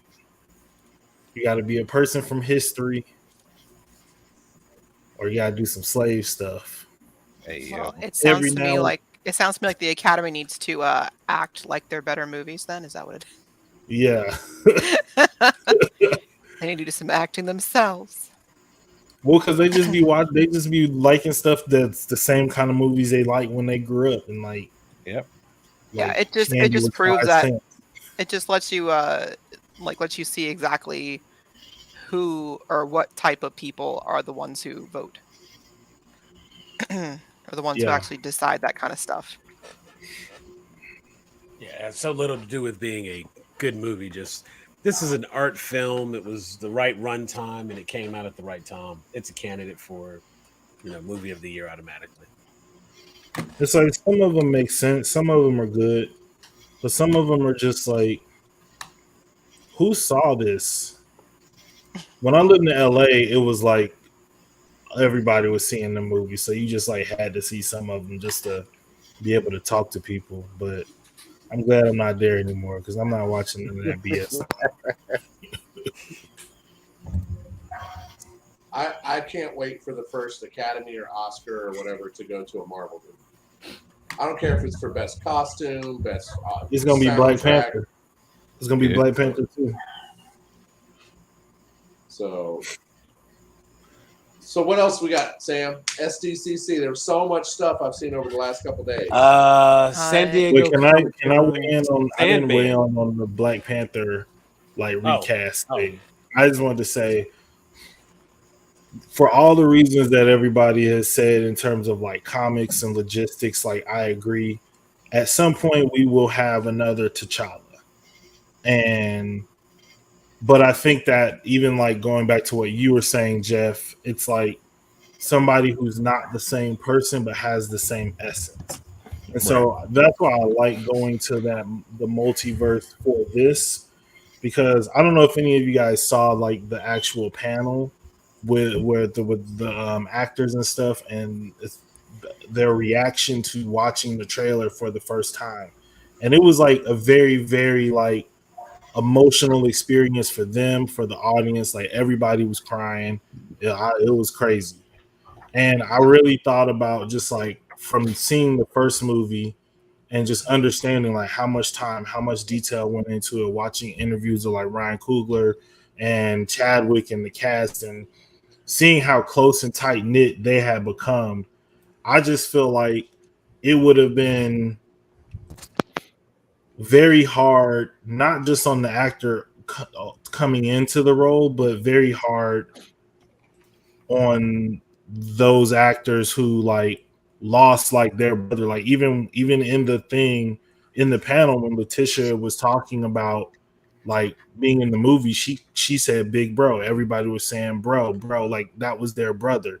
And so I think like logically everybody can accept that you know, there's going to be another Black Panther, there's going to be another T'Challa, but like this T'Challa from this universe, like that was our brother, and there's nobody who can replace him. There's nobody who can step into that role, and it doesn't make sense to when we have the option of Shuri being Black Panther, which is the book, and B, we have the multiverse, and we can bring in other Black Panthers because we've just seen it happen in like every other Marvel franchise thing that they put out recently outside of maybe Miss Marvel. There's been some sort of like parallel universe play in it. So I think a lot of people who are upset that they didn't just like recast T'Challa and bring somebody out at Comic-Con and say moving forward it's on his back. I just think that it's a little bit insensitive. Like you're thinking about what you want, but you're not really thinking about what the people who would actually have to create this art would have through an experience to give you what you want. And I think if you think about that, I find it very, very hard to be like compassionate or lack the compassion to say like I wouldn't want them to go through that if there's like other options that also still like make sense. That's my 2 cents on that. No, absolutely. Absolutely. I'm sorry. I just want to mention, I think the best way for them to recast Black Panther, T'Challa, is to do it in the second season of What If. It's animated. They can bring in the actor to voice T'Challa in an episode so that you get used to his voice being associated with Black Panther, then put him on the big screen. And it's kind of a, I don't want to say underhanded, but it's under the radar way to recast him without a big uproar. Yeah, because if he does well in the animated series and then they bring him to the big screen, everybody will accept him more. It's a softer blow, so people know it's coming, and then by the time it's there, and they can make even an even bigger thing of it to finally see the actor like in person when they do finally bring him into live action.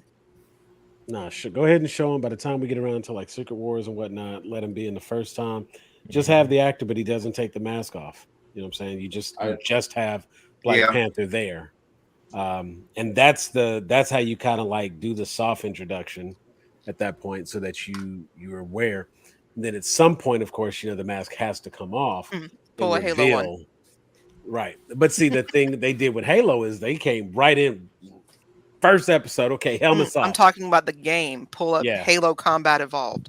Oh yeah, like what I'm saying, give us the voice, do the voiceover work, and like they've got something. The movie Maverick, they were able to collect enough dialogue from Val Kilmer to digitally recreate voiceover. So it would be Val Kilmer talking for Val Kilmer. Because, of course, he's got throat cancer. That's why he wears the scarves and everything. And even in the movie Maverick, he was like very limited to the lines he could do and whatnot. But there is technology that exists. I mean, we've already seen like the de-aging technology where they can like put somebody's face in and bring them and make them look like they did 20 years ago and this, that, and the other. And we've seen that even that is improved upon because they initially brought Mark Hamill in for Mando, and then somebody else got online and did a YouTube video that looked even better. So they've got that like nailed at this point. But now they're able to recreate the like basically they go through and they take all his lines from like all these different movies that he's been in, run it through this software, and the software can recreate speech. And it can recreate Val Kilmer's speech. And that's what they used. So if technology like that is there. That also makes me think of a new wrinkle, though, because all right, so I'm Chris Hemsworth. I sign on for Thor. I sign on for 4, 5, 6 movies, whatever. Okay, something happens to me down the road, and they want to have me.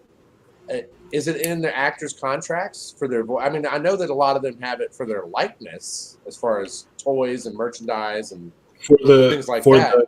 But now that's a new wrinkle for actors of being able to use their voice or reconstruct their voice after the fact. Well, for the actors in like Marvel movies, the likeness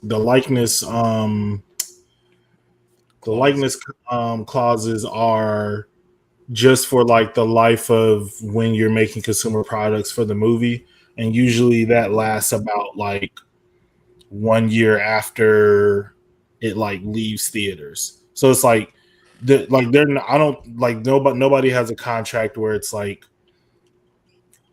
okay, I'll give you an example. For Civil War, when we were making art for Civil War, we were just kind of like, can't we just go back and use old Marvel art? Or not Civil War. What's the one where they went back in time? Infinity. Is that Infinity War? Or is that Endgame? That was actually, I think it was in game. Yeah. In-game. They went back in time, and we're like, okay, cool. So if they're going back in time, can we show like these characters, but use like obviously Captain America fighting himself? We can just go back and get the old artwork from when we had the first Captain America movie? And they're like, no, like we have to renegotiate with the actors and the likeness, and they have to like get approval on like what they do and don't want, et cetera, et cetera. So it really there's a shelf life on that usually in the contract. I don't know about like faces and voices, but I'm guessing generally you have to get that approved from like the person or the estate if the person is no longer with us. Right. So like for Princess Leia, I think her daughter did it for Rogue One, and they just did the CGI over her like daughter playing her at the end of Rogue One, for example. Well, I know like some of the Paul Walker's brother did some stand-in, and I actually think that and I'll look for it if I can find the article that I read on it. I'll definitely share it. But even for this one, Val Kilmer, like I want to say one of his kids like said a few lines and this, that, and the other, and they were able to recreate the script. And of course, Val Kilmer was still around, so he was able to sign off on it and talk about it and say how impressed he was by their ability to do that. And of course, it opens up the option for an actor who, you know what I'm saying, like I don't necessarily feel like not Vin, but I don't feel like he has like such an iconic voice like some of these other actors, you know what I'm saying, where it's like he has a specific sound. Val Kilmer does not strike me as the one, like I can't just be like, oh, I can pick his voice out. But his voice is a part of who he is as an actor. So if he wants to keep acting, having the ability to speak again, it's a big thing. And the technology that they used in Maverick, there's an article out there. I'll find it now. I'll send you guys a link and let you read about it. And it was, I think that is a potential option. And I'm wondering if they have enough dialogue from Boseman.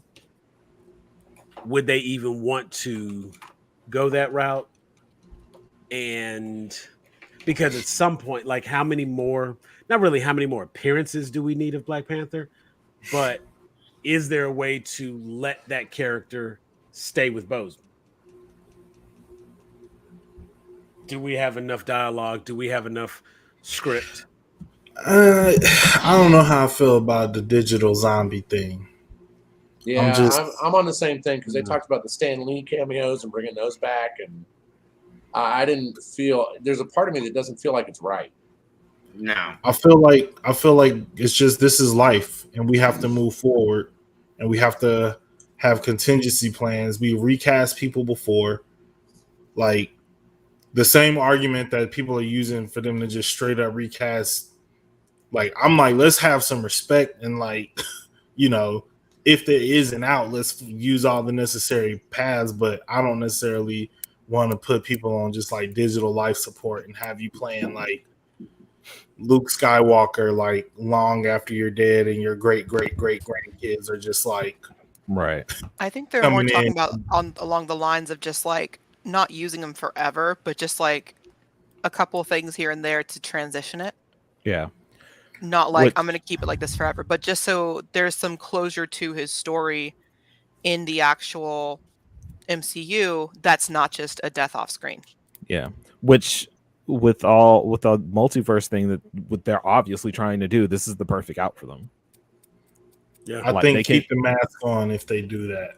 Yeah, So yeah, I think it Oh, would yeah, be more of a most transitional definitely. thing. And I mean, obviously, none of us can say what Chadwick Boseman would have really wanted as far as this Mhm. goes, unless he left something somewhere that his family has that no one's sharing.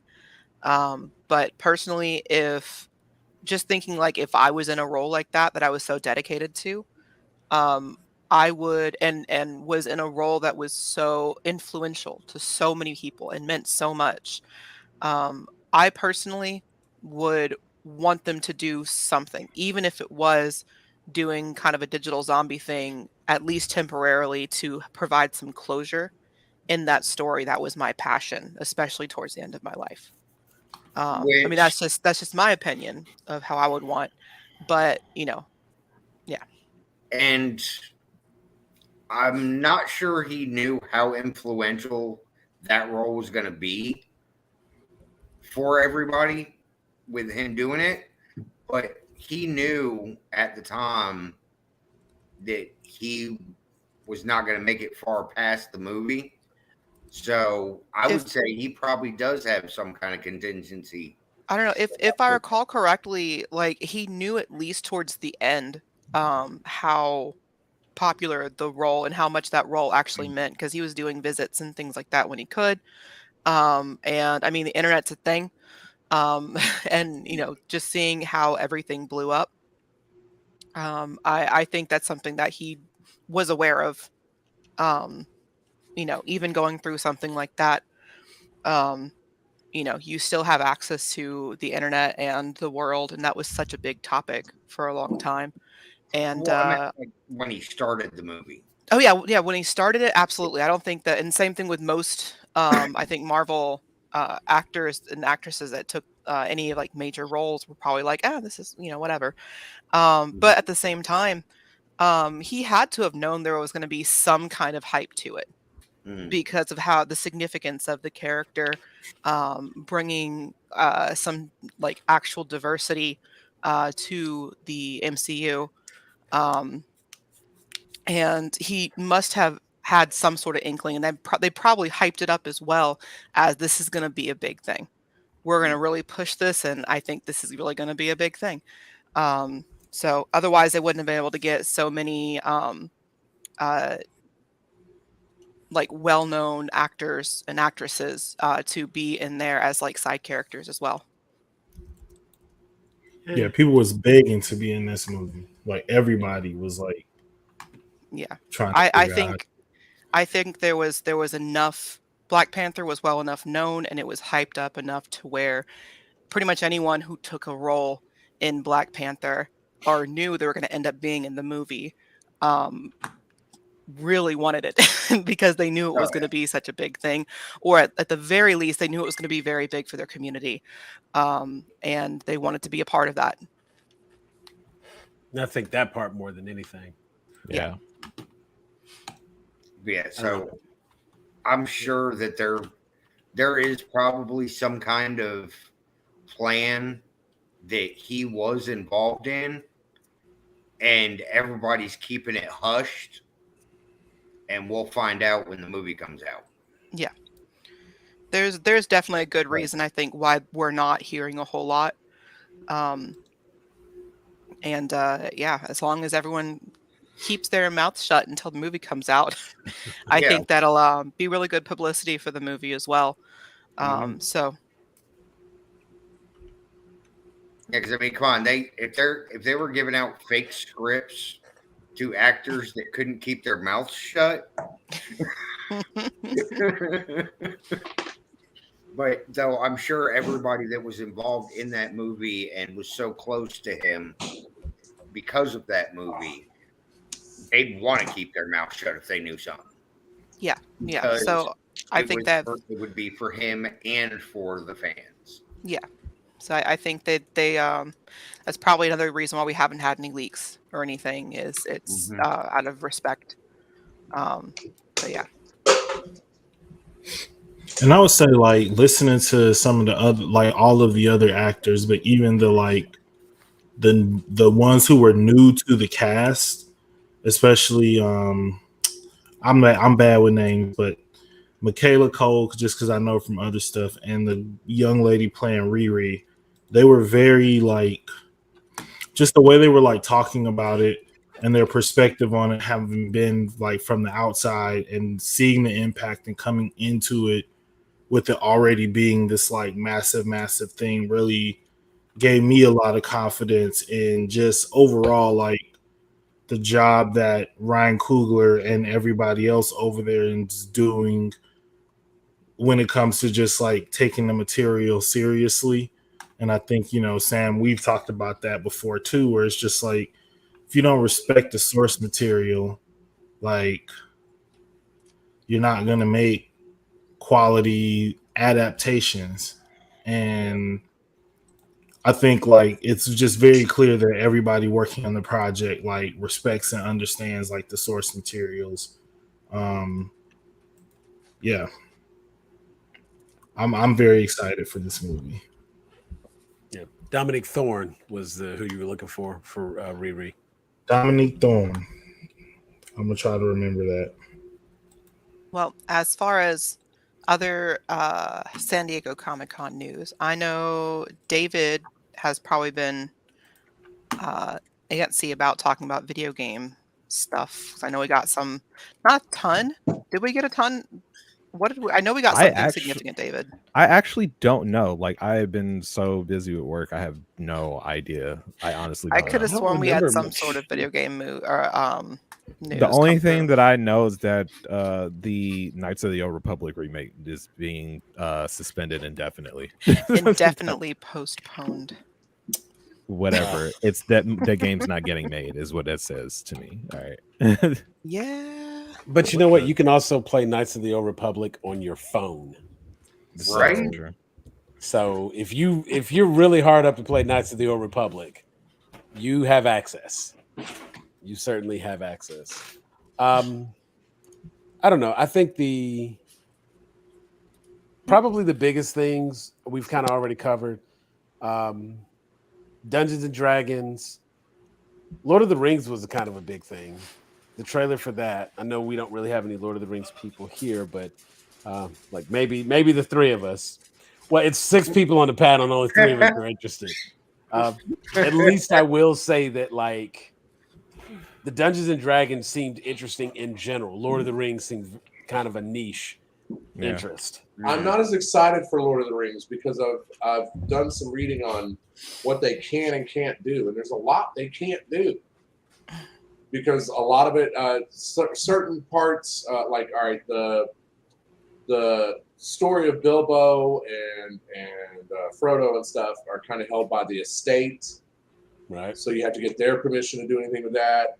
And then as far as doing using anything from the Silmarillion, which is when the Second Age, that's where a lot of the notes come from.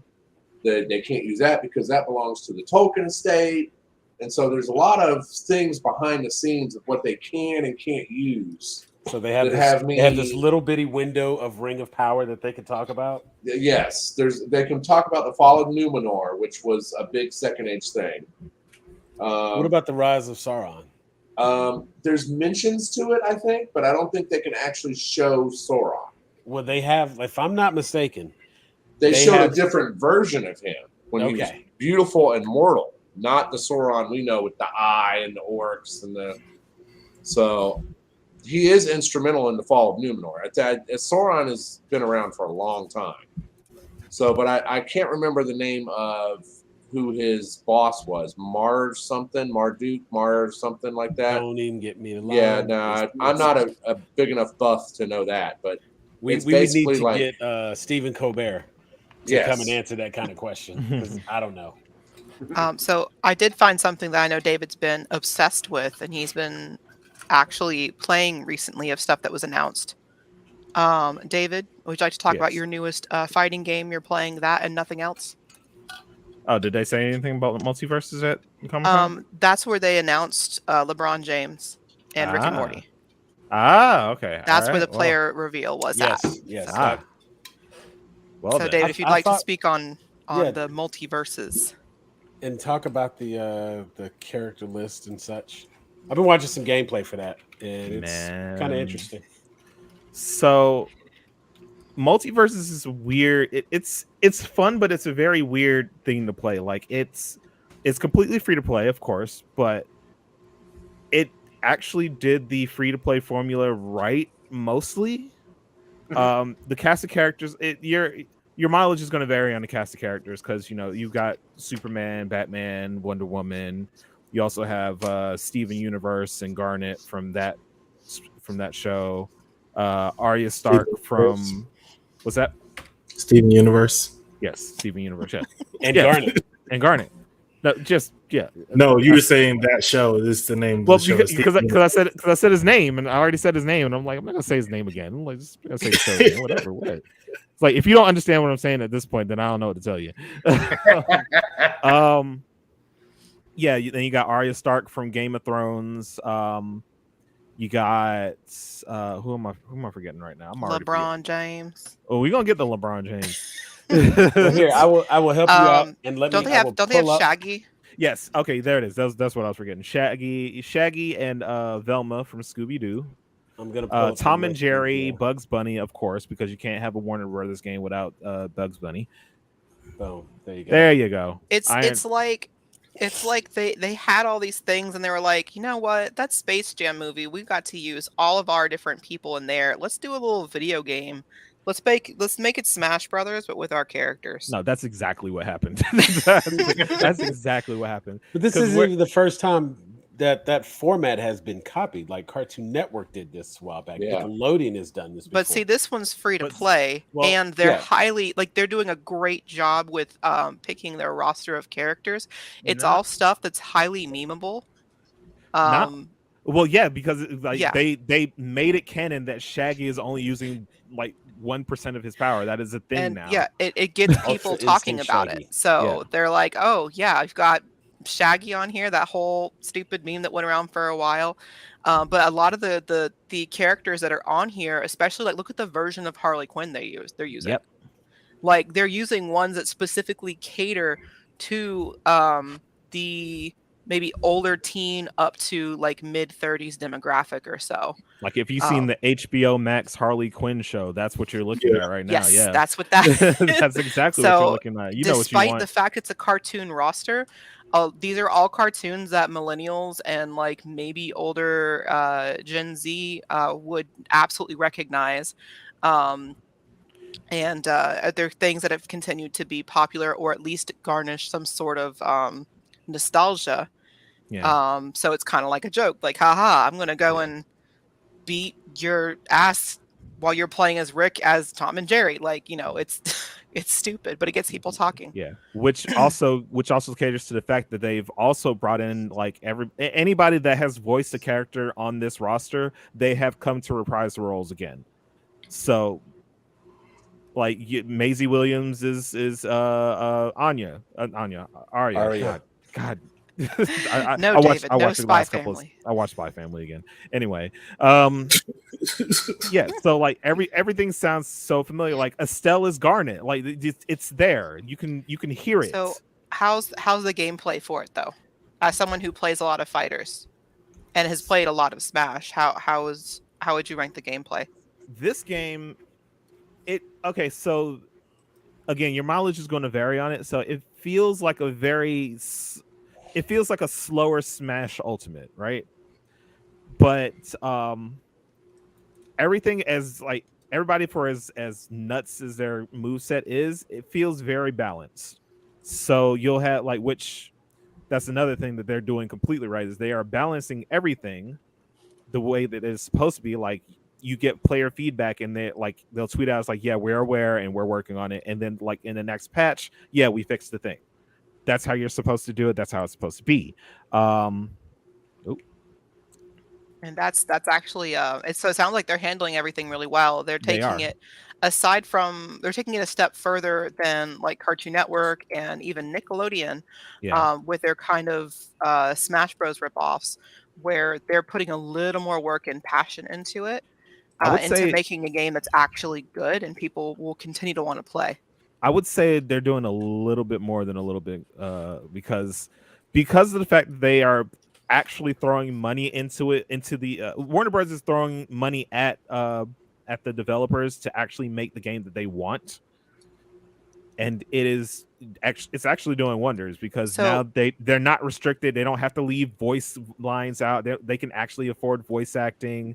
The monetization plan for the game actually doesn't suck. I was gonna say, like, how do they make their money off of the game? They already made their money because WB already gave them the money. I mean, how is WB making the money? So there is a battle pass.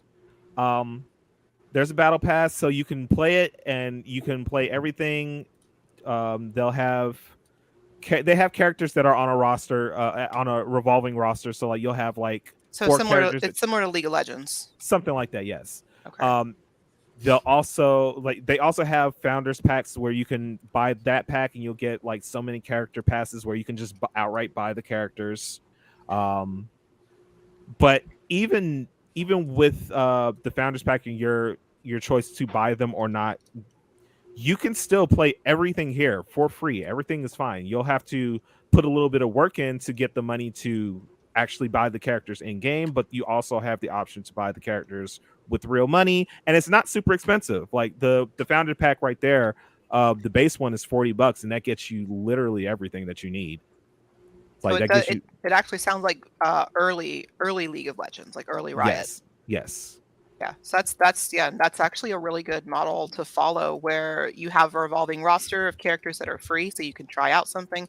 Especially if a new character comes in, that's usually the free character, or one of the free characters. And yeah, you can also earn money in game to unlock them by playing.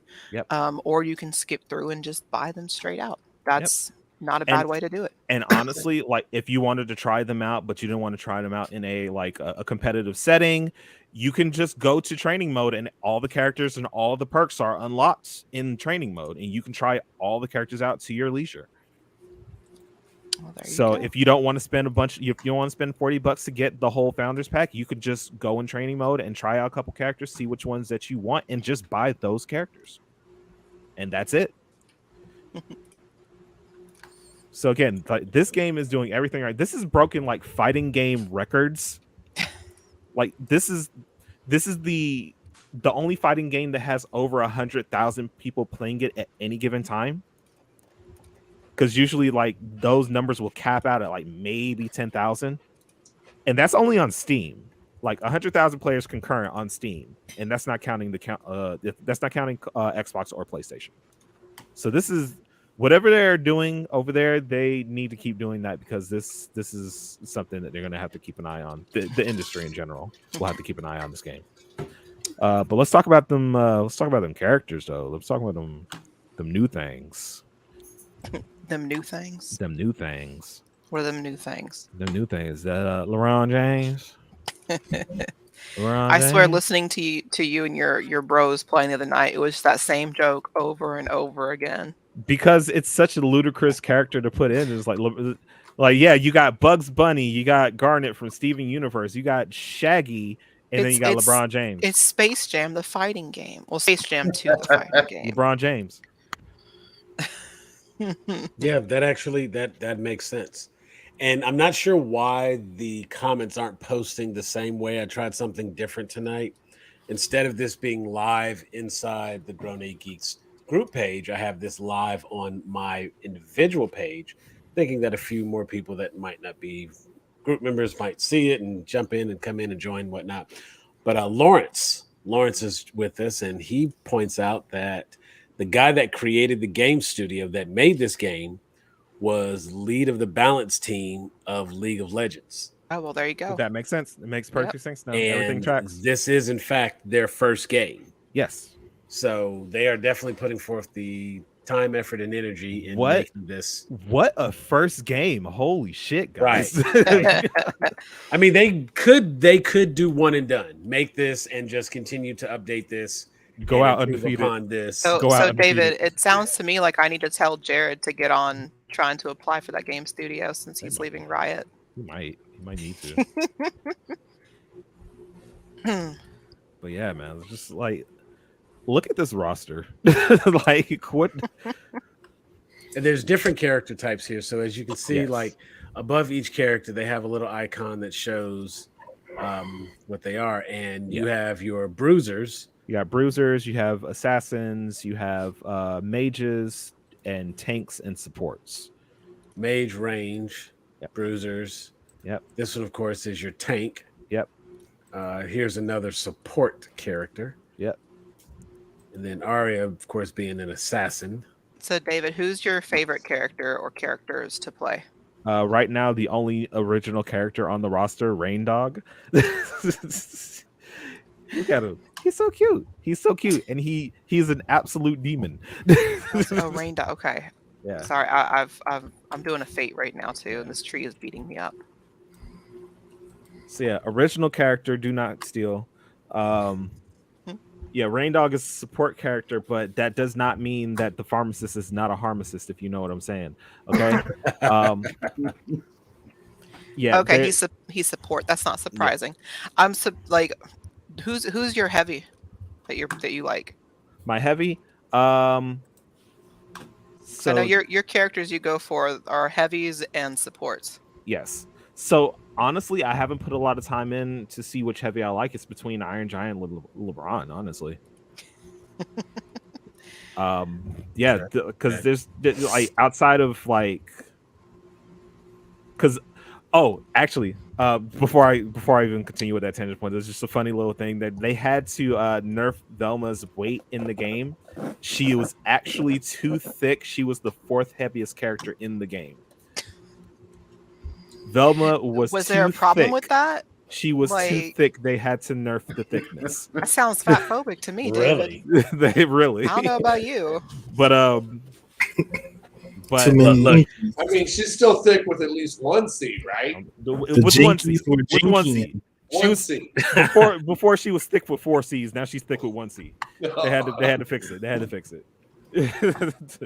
But yeah, no. Dinkley do. I'm telling you, bro. The Jinkies for real, you know what I'm saying? Anyway, so you're saying Iron Giant and LeBron. Yeah. We know something about her does jiggle jiggle. All right. Wow.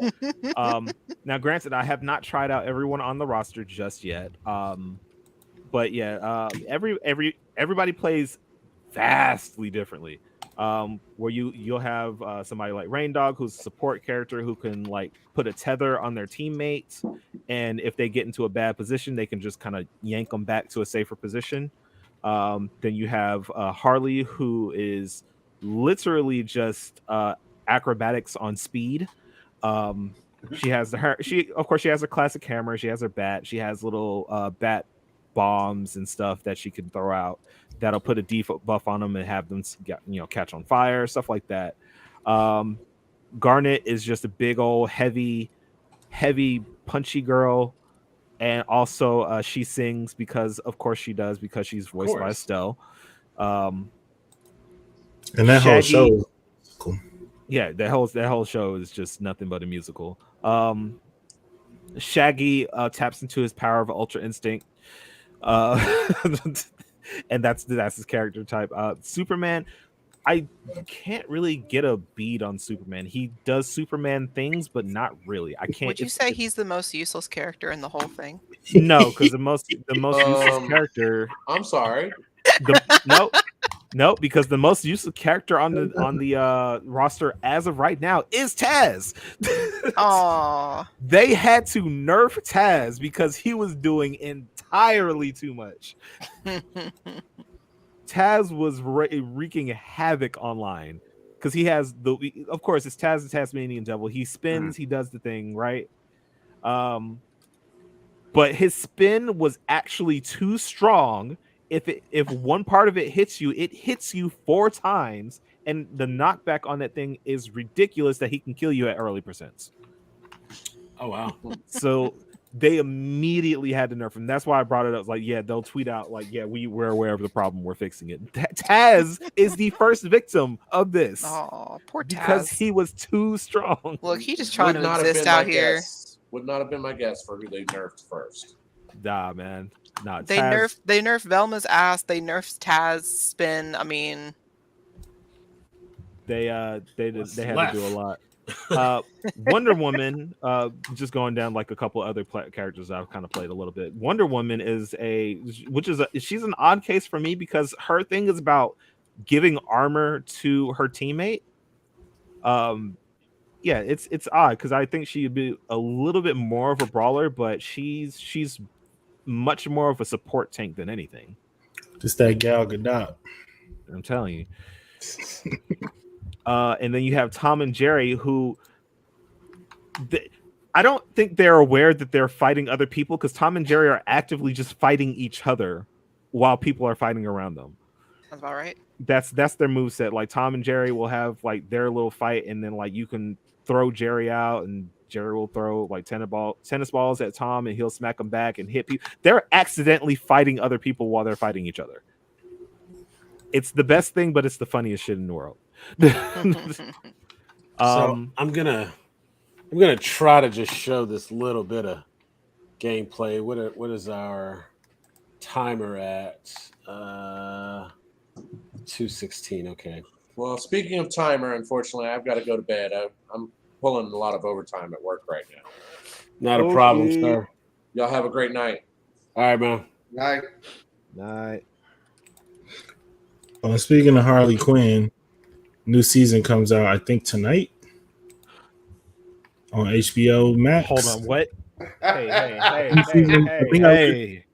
think I read today season 3 drops tonight. Wait a minute. Hold on. Wait a minute. Don't lie to me. Don't you be coy with me, okay? Don't you dare. Hold on. We're just gonna pull that up real quick and see. Okay, yeah. If it's here. It's not there yet. Not there yet. I think it's like, I don't know if it's like midnight our time or Pacific time. It's usually Pacific time, which is, dare I say, part of the problem. Isn't the whole West Coast part of the problem? Okay, so first 3 episodes are going to be out tomorrow, technically. So next, like maybe half hour, I don't know, but still, yeah. Oh, and everyone needs to say happy late birthday to David. His birthday was Sunday. Happy late birthday, David. David's an old man now. David's a whole 33. Isn't that right, David? That might be. I don't know. I don't know anymore. It's okay, David. I keep up with it for you. Yeah. So while Sam's figuring out the thing there, so Arya stays true to form because she has the thing where she can imitate other characters' moves when she hits them enough with certain moves. So she steals the face. She does the thing. The boy Rain Dog, yes sir. Let's go. The goodest boy. I keep picturing Rainicorn, and I'm like, no, that's a different thing. Not Lady Rainicorn. Not Lady Rainicorn. Gleamium. That's the premium currency in the game. But yeah, it can get a little chaotic, but it's still fun. Like, it's surprisingly fun. So yeah, I'd say if you guys are anyone's interested in fighting games, especially brawlers, this would safe to say would be a good game to check out. Yes, absolutely. I am currently going through the tutorial on PlayStation. I am currently installing on Epic. Oh yeah, you know what? Actually, the open beta did just happen. It did just happen. That's right. Oh, yesterday. There you go. This is my base game, and this is my Epic Games launcher here. So we are going to. I am currently not playing it and not planning on installing it, but that's okay. Oh, we got to do this. I'm currently fighting fates and trying to level my red mage in Final Fantasy 14. But yes, no, Multiverses is absolutely a very, very fun time.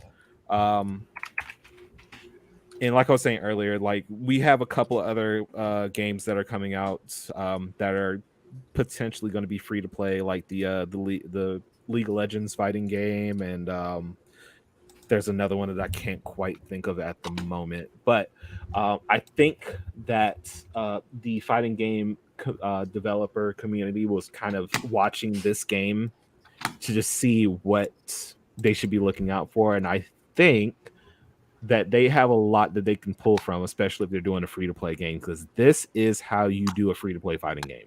This is it. This is the one. Okay. If the league fighting game doesn't do something similar to this, I'm going to be very disappointed. Now, would they go with characters from like Arcane, characters that we've kind of seen that we know that we're... Well, yes, because almost every character in Arcane is a League of Legends character that you can play in League of Legends right now. Yeah. Yeah. So that's what they're most likely going to end up doing, is pulling characters more from League of Legends rather than specifically Arcane, Yeah. especially since they'll already have the character models and the attacks animated, and depending on how they end up. David, do you know if it's going to be a 2D or a 3D? 2D fighter. Okay. They already have Then, a bunch of characters confirmed. Of course, Jinx is one of them, because why not? I love Jinx. I need more of that. You would love Jinx. I would love Jinx. But yeah, no, they do have a bunch of characters confirmed already. If you are familiar with League of Legends, then all of those characters that have been announced make the most sense.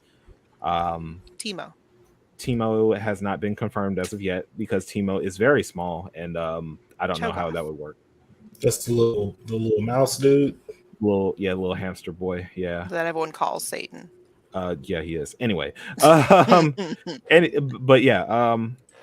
Did they say Cho'Gath or not? They have not said Cho'Gath. No. I feel like you would like Cho'Gath, David, because they'd end up having him be a heavy. He would. So with LeBron being added with the open beta in Multiverses, that leaves the other two characters that were announced, which is Rick and Morty. Rick, of course, being a mage, and Morty surprisingly being a brawler. I can see it. He's scrappy. Jeez. Yeah, he's scrappy. But I figured he would be more of a support character than a brawler. But I mean, hey, I'm not going to say anything until I get my hands on. I don't know. Have you seen Evil Morty? I mean, well, not even Evil Morty. Remember when Morty was using the little stone to try to get to what's her name, and he just like armored up, and he was just like, I don't have time for this, guys. Yeah. Okay. Boom, boom. Step aside. Boom. I mean, just like took everybody out. Oh yeah, no, I don't doubt. So a focused Morty could be dangerous.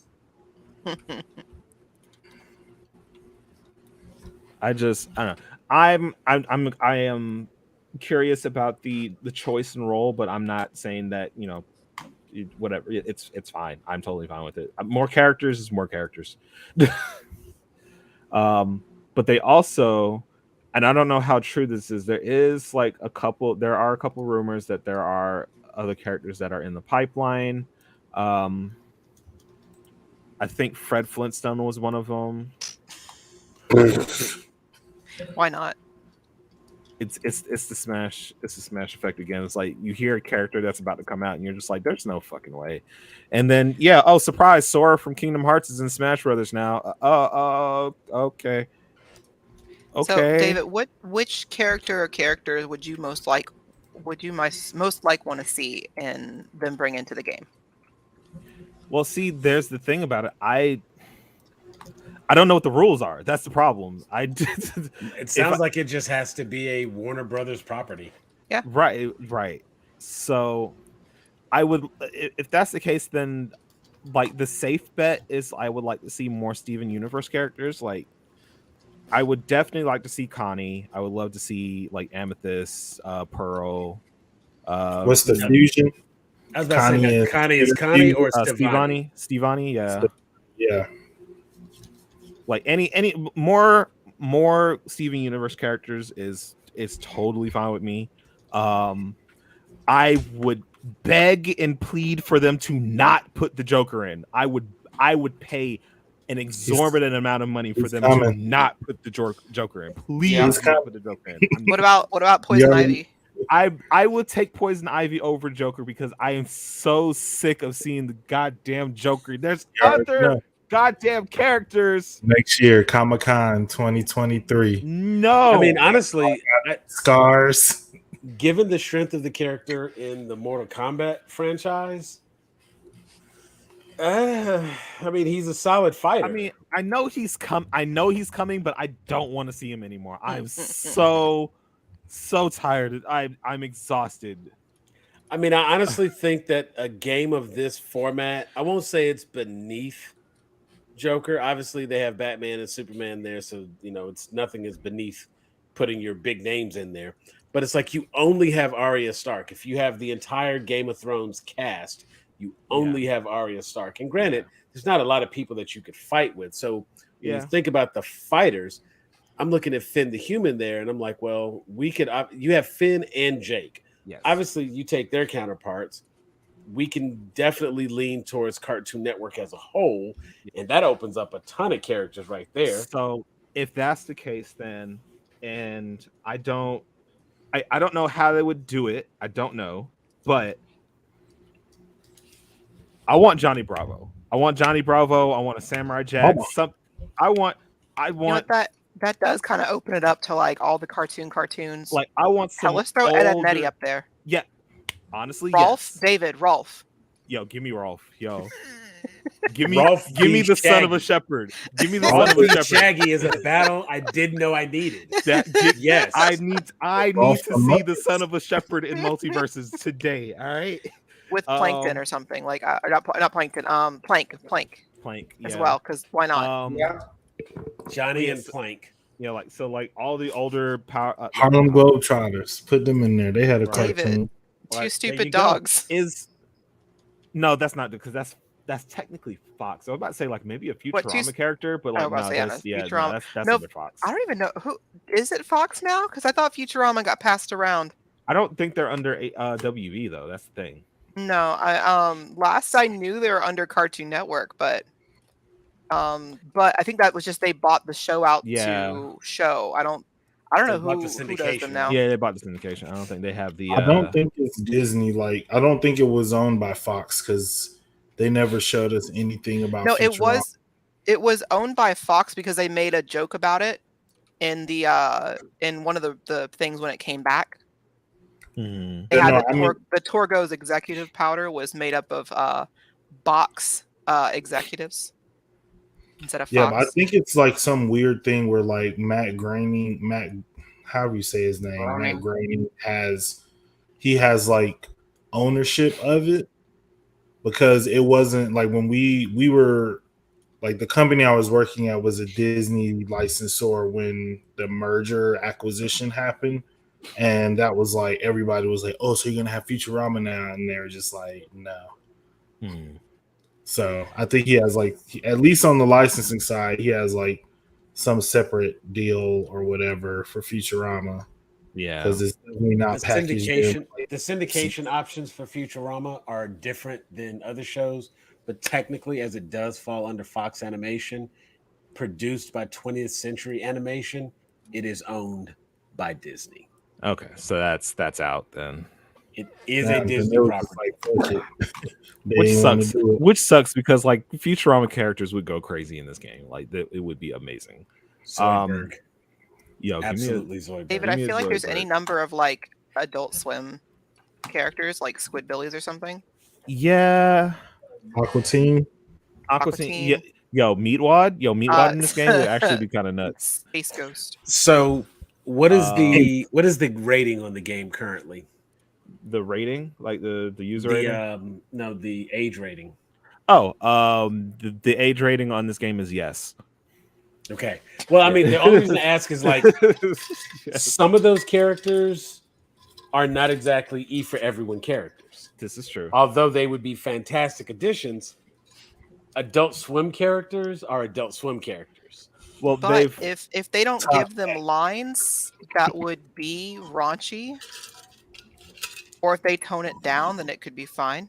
I think well, technically it's rated T for teen, but I don't think that they're going to be having anybody like die because they have Arya Stark and Superman in the same game, and I think legally you're not allowed to have Superman like kill anybody. So unless unless you're like Zack Snyder, there's very limited instances where he's permitted to kill. Yes, but no, seriously, like something like, okay, so just thinking about the Squidbillies. And I'm like, okay, well, what would their moveset be? They can pull out the shotgun. You know, early senior can pull out the shotgun. There's the inking. right. His block is just the time where he just like swells up his chest and like that's his block because you know he's just putting on, he's just flexing. He could ride like his pickup through real quick as like a quick attack or something. I mean, Grandma comes in as a support character. There you go. So there's a lot that it can pull from, like anything from Adult Swim. Ben 10 would go nuts. Ben 10 would be fire. Ben 10 would be crazy. Yeah. I'd pay money for Ben 10. I mean, honestly, I'm thinking like the Powerpuff Girls. Do they come as a 3-set or they're 3 individual characters? They would have to come as. You actually can go either way with it. That could actually be interesting. Similar, it could be a similar concept to like Ice Climbers. Yeah. Or not even that, just like having the Ninja Turtles in Mortal Kombat. Yeah, true enough. You know, like a certain combination brings the character in. Pokemon trainer, David. Yeah, Smash. So if we're gonna do Powerpuff Girls like that, then they would have to be different perks. So they would have to add perks to the game for them to do so. Which is doable. They can absolutely do it. It's just gonna be one of those things like how would you make it make sense, you know? I don't know who else. Northam, who are some of your favorite cartoon characters that are either Cartoon Network or old Warner Brothers characters? Because I mean, if we got Bugs, we got to have Daffy at some point. Yeah, Right. true. And LeBron being in the game opens the floodgates for Lola and other fan favorites from Space Jam. So you know, Which would that also open up for? Oh my God, Jordan. it could. So with Jordan, that's a particular case because they could either make him his own character or they can make him a skin for LeBron. Yeah. And considering that Michael Jordan does like money, I think they would opt to probably have him as a skin rather than a full character. Now, would Wacko Yakko and Dot, are they Warner Brothers? Ooh, Yep. they're absolutely They Warner are. Brothers. They're literally the Warners. David Freakazoid.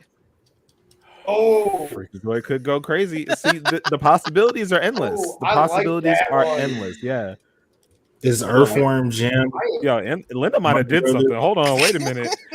Hold on. David, tweet at them now. Yo, When we get in Freakazoid. Elvira. David, From if Tiny they put Toons. Freakazoid in Yo, the game, I will yeah. download and play it. Okay. yeah. Yo, get some Tiny Toons in there. Get a Freakazoid in there. Yo, hey, this might actually go crazy. Slappy David. Squirrel. David, if they put Freakazoid in the game, I will download and play it. Okay. Okay, all right. I'll let them know because Be like, "Please, apparently I want I my have wife the to poll play." like that. I have that poll apparently. Of course. All right. I am not a huge fan of the controls on this. It's gonna take me some time to get used to this. It But I is. also have not played a fighting game in ages. That could be my problem. That might be it because if you're not used to playing a fighting game, or hell, if you're not even used to playing Smash, you might have a little bit of an issue. But I am enjoying it so far. Ow, that hurt. Jesus. Oh, I got like booted out of the screen. It is still a beta, so they are still like working on things. That will happen. It will rarely happen, but it will happen nonetheless. It is a thing that happens. Oh, and I got him, but he might get me. this time because I think that was a lucky shot. Okay, we'll give this a shot and try to pull this up since we're talking about it in multiverses. I'm running it through Epic Games. Yep, you can play it on pretty much anything besides the Switch. I think it's not on Switch. And that's a yet. Yet. I could easily see that being a not a yet. Well, I did allow cross-platform play. I don't know how I would add you as a friend on here. Oh, if you enable crossplay, all you have to do is just search the name, and that's it. Okay. Yeah. So when I'm done with this match, maybe I will. Once you've gone through all your tutorial and all that, Sam. Oh, I have to do tutorial. Is it not an option to skip it? You can skip wants it, but to if do you tutorials if and you cutscenes don't and skip reading the tutorial, stuff. you get Wonder Woman for free. So it would behoove you to actually do the tutorial to get a free character. See, why does Batman have a sandwich? This has my son signed in currently. I thought I was signed in. Oh well. See, now I've got to sign out, sign back into mine. Let's see. I won.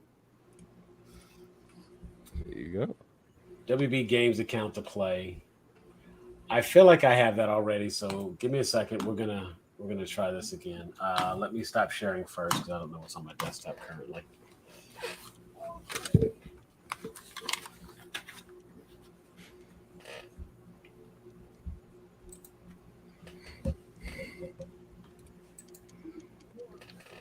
we go. Okay, quit the desktop. Dang it, man! These kids. It's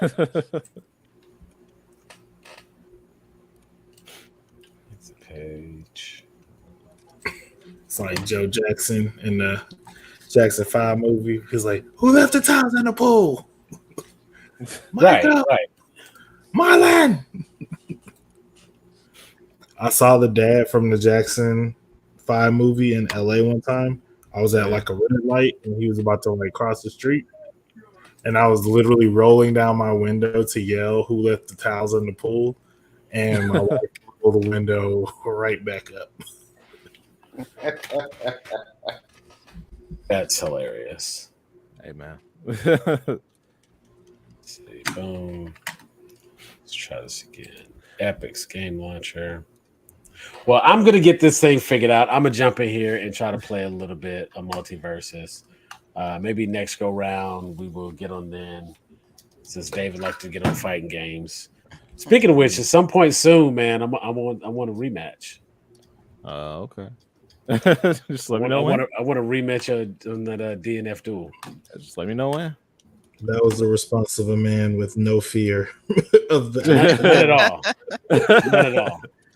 He said, "Okay." David says the future is now, old man. Hey, I appreciate the fact that he just wants to go at it some more. That's fine. I'm totally fine with that.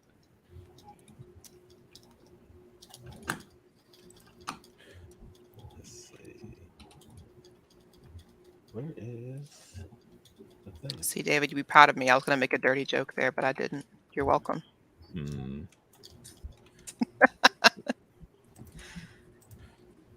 David, Epic game launch. I am so close to level 85.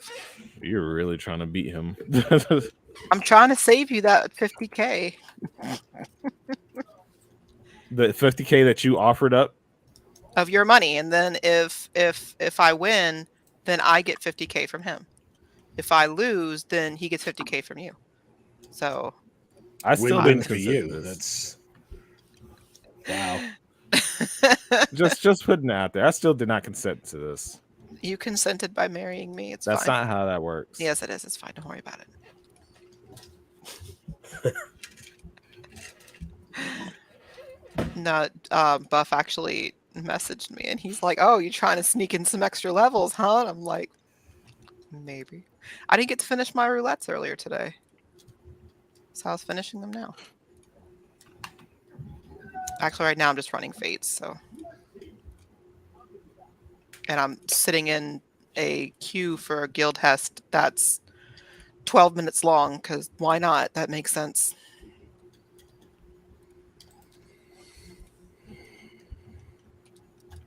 Oh my god. So it tells me the game that I just installed I don't own because I installed it under the other profile. Yeah.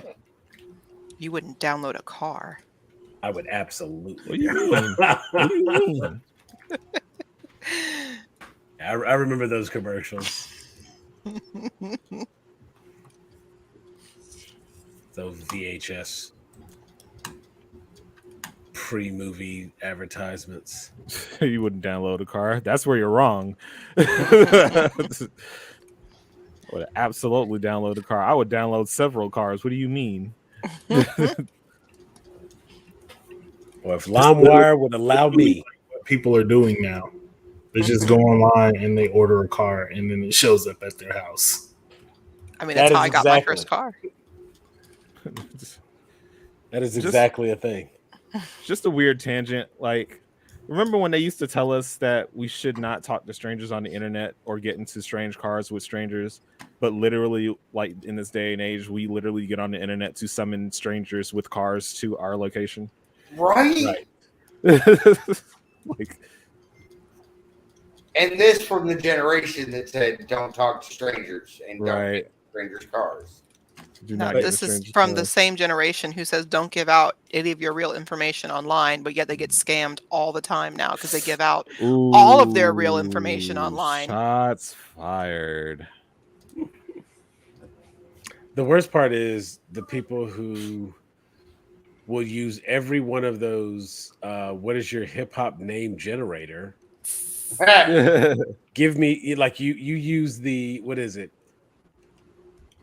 The shirt you're wearing and the Right. last 4 digits of your social is The your street such and you such. grew up on, Like, who the fuck and puts that the in town there? you Like, were born in, your right. mother's maiden name. Your password is password. Like,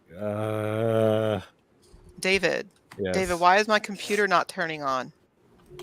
David, my computer won't turn on. Help Did you me. turn the power? Did you press the power button? Yes, it doesn't work, David. It's not working. Is it plugged in? Hold on, let me get a flashlight so I can see. The power's out. Ma'am. You know what? Go charge your phone, and once your phone is fully charged, call me back. This has happened. This happened this week. That's why I bring it up, David. Hold on, plug it in. Okay, now try it again. Like, did It's you working press the now? power button? Okay. Yes, nothing happened. Okay, I need you to go ahead and just make sure that all the cords are securely plugged into your computer. Okay, cool. Oh, should I plug it in? Yeah, let's Chrissy, wake up. I don't like this. Chrissy, wake up. yeah, tech support is always quite interesting. Oh man. David, I don't think I care about doing this guild test. I'm gonna withdraw. I got to my level 85. I'm just going to do unsynced Shiva. Yeah, that might be the way to Yes. go. Why am I? Well, I've got my book I need to do. So Yeah. I've got Howling Eye for one of them. Oh, fun. Ooh. And World Eater. Oh, that's the. Well, no, that was me texting you. Okay, I'm like, I thought I heard something. I wasn't certain.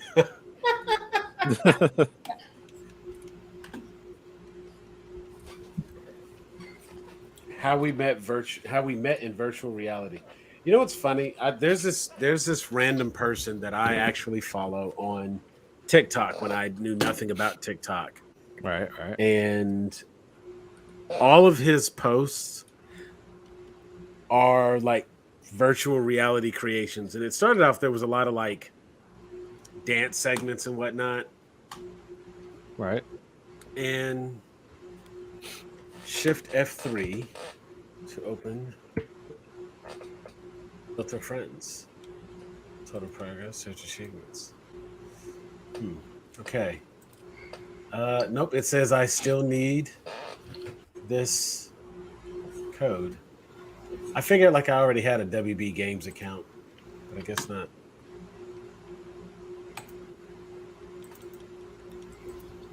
I feel fairly certain that I have one because like I would need one for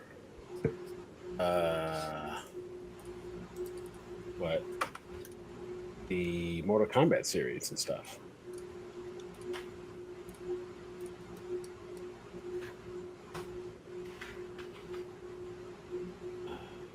FS.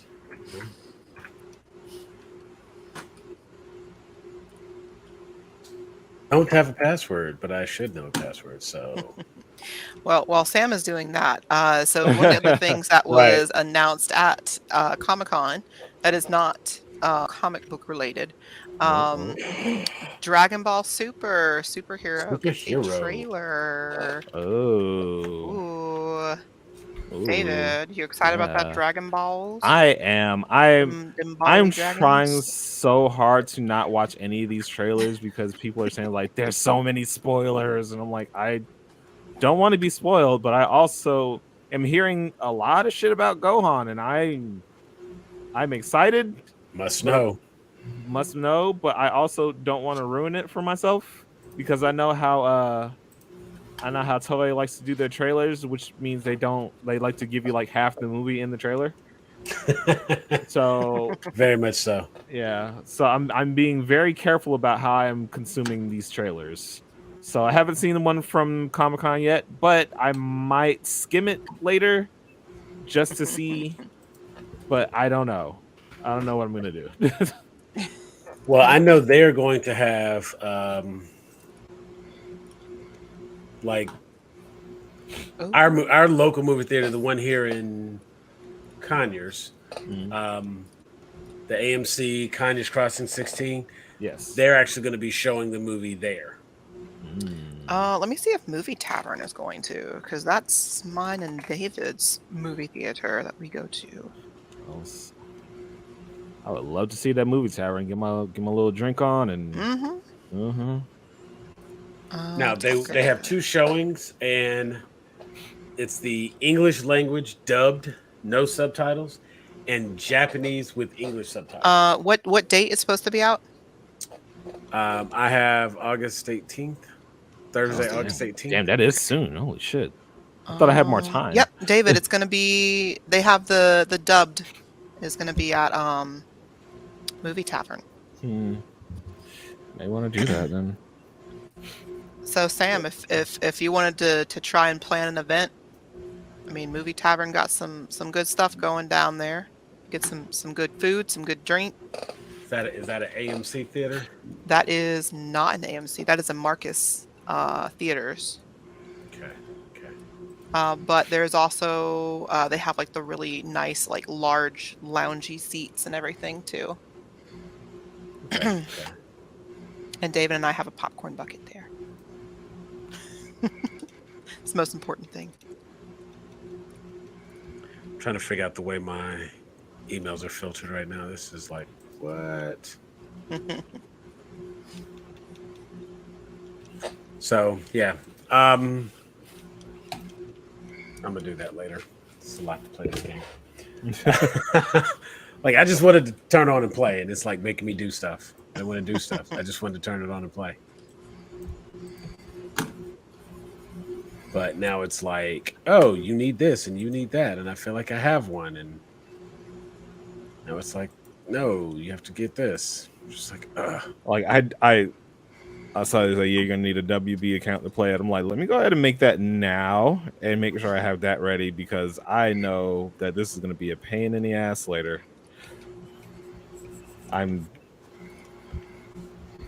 I don't take pleasure in knowing that I was right about that. Sure, dog. Okay. Got that. Do not send me updates, ads, and offers.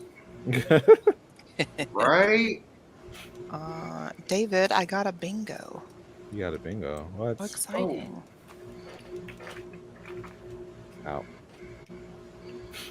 Oh, my name is Galaxy Saffron. Oh, classy. Yeah. All right. So we're going to update the display name. There we go. I may now close this window. Okay. Oh, and Sam, we're real there. quick, I want What to up? show you a birthday present my friend got me. Early birthday present. Aha. It's Ooh. fancy. It does light up. It's Razer. My computer has some issues right now dealing with all the Razer stuff I have and all the lights that it does. So I have lights currently turned off, but it's cool. And David got something that's not Razer, but it's another like keypad thing like that. And he got a new mouse as well. Yes. Did you get your mouse set up, David? Yeah, mouse is set up. All right, mouse Okay. is. I'm using it currently. He got the wireless Naga Trinity Pro. So it's got different like Naga Trinity Pro. it's got different like little bits and bobs that you can attach to the sides, like hot buttons and stuff. Nifty. Mhm. Attacks. Okay. Oh,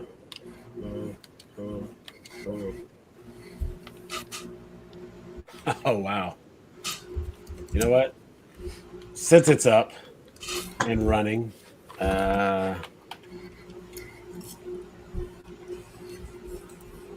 so here is gameplay. I'm running through the tutorial. All right. And what's that that name? Short Dog 81. Okay.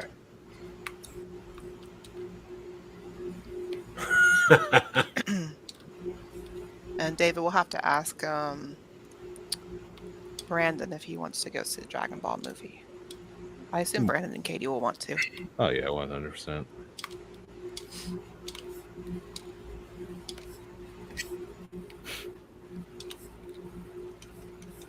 And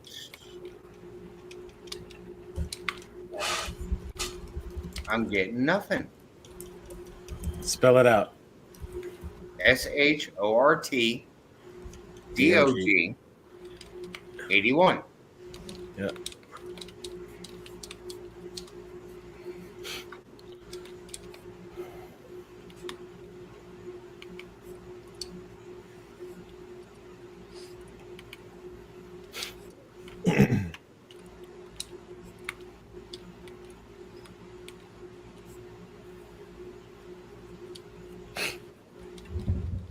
Oh, wrong way. Oh. Now, let me. Oh. Sorry, I was doing the wrong thing. Charge attacks. I love how they show me and then let me do it. Yep. Like It's a very good training mode.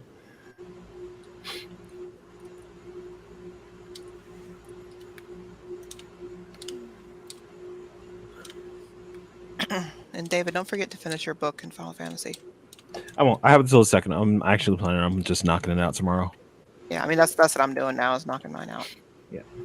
I've got 2 more beat downs of Garuda.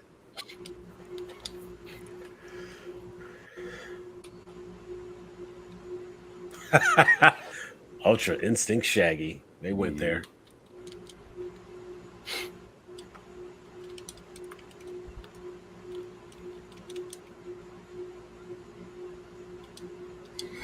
I gotta go back to my hero. What's that? I said I gotta go back to my hero. Oh, I mean, let's talk about it. What's up?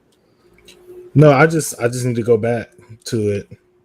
I just stopped watching it and then picked it back up.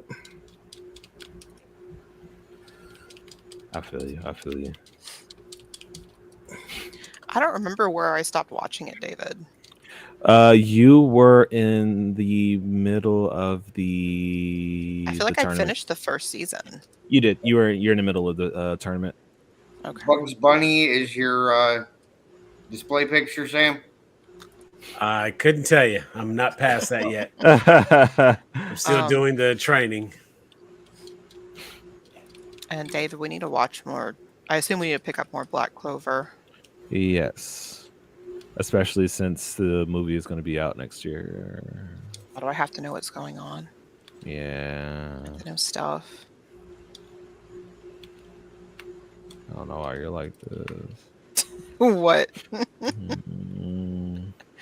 Mm. Something wrong, David? Yeah, everything's wrong. Everything's wrong. Not a very nice thing to say to your wife, David. Uh-huh. Anyway, Linda. David. Happy birthday, David. David birthday. Happy birthday. No, not my birthday anymore. Happy birthday. It's almost my birthday. Yeah. Your birthday's at the end of the month, man. No, as soon as August 1st hits, it's my birthday the whole month. That's how it works, David. You know how this works. July wasn't your whole month because it's my mom's birthday too. But, I mean, it's not my fault, so.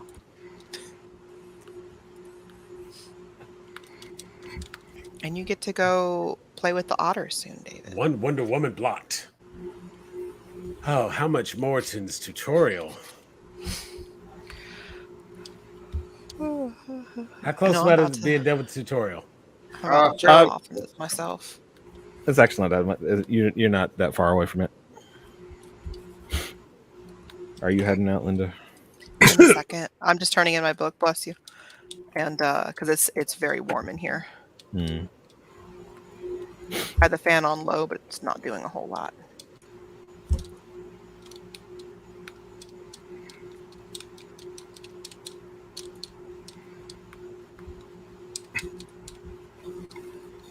That's that elder geek coming out in Sam.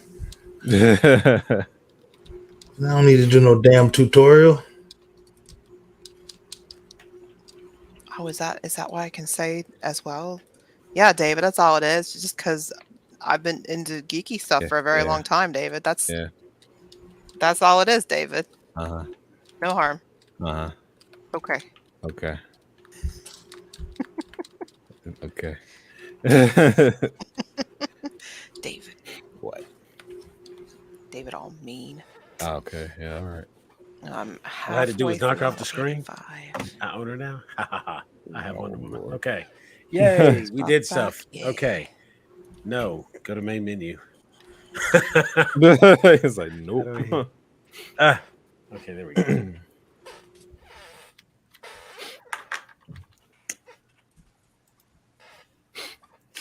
So he found me. Where are you at? Well, probably because you haven't. Okay. You have not allowed cross-platform play yet. That could possibly be it. Yeah. Alrighty. Oh, I am sleepy, and it is very warm in this room. So you actually have to hit. You gotta go to settings. All right. Well, you guys have fun. I'm going to head on off for the night. So all right. We'll see y'all next week. I'll find some stuff to talk about so we can move away from Marvel and Star Wars a little bit next week. just a smidge. Oh, well, since we're going to bring up Star Wars. Oh, Lord. Say it's a good thing I'm leaving. All right. Bye, everyone. See you later. Yeah. All right. So we'll run a game or two. I'm guessing online. Go to custom. Okay. And then create online lobby. That way it gives me. Actually, I'm going to peace out too. All right, buddy. You guys. Hey, you take care, all right? Yeah. Sam, I'll hit you up about therapy / fancast. Fancast. Yes. I think Fancast is the next one. Yeah. I'll let you and Ty come up with a nifty name for that. Geek casting. I don't know. Fancast may work out just as is. All right. And then all you have to do now is just invite people. Why does it still have me as Galaxy Saffron? I thought I changed that. No clue. Just I got no clue on that one. Wow. Yeah. So yeah, all you gotta do is just invite people now. Yeah. No friends available, but I added friends. Out there. and Sniff, then sniff, tear. I don't know which ones. Yeah, I'm still getting a blank screen for search results. Sometimes you just have to go to the thing. Hold on, I'll be right back. I'll be right back. Yeah.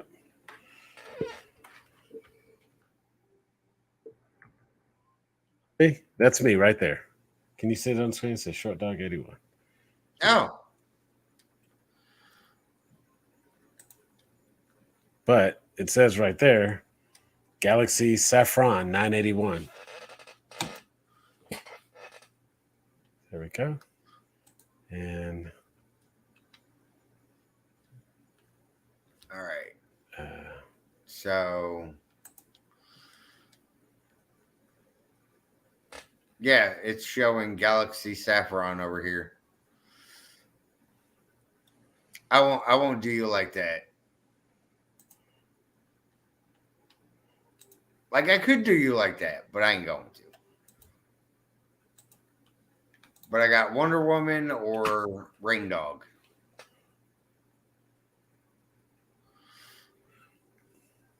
Tank Hybrid, Bruiser Horizontal,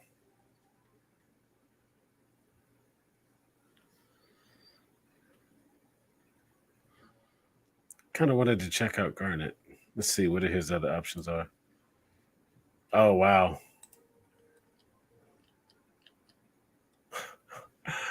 Wow. They ran with Superman 1 million. That's funny.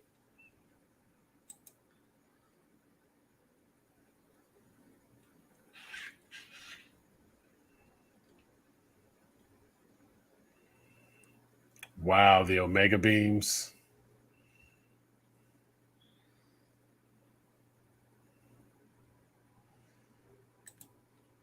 Huh. Actually have some interesting stuff you can customize. Mm-hmm.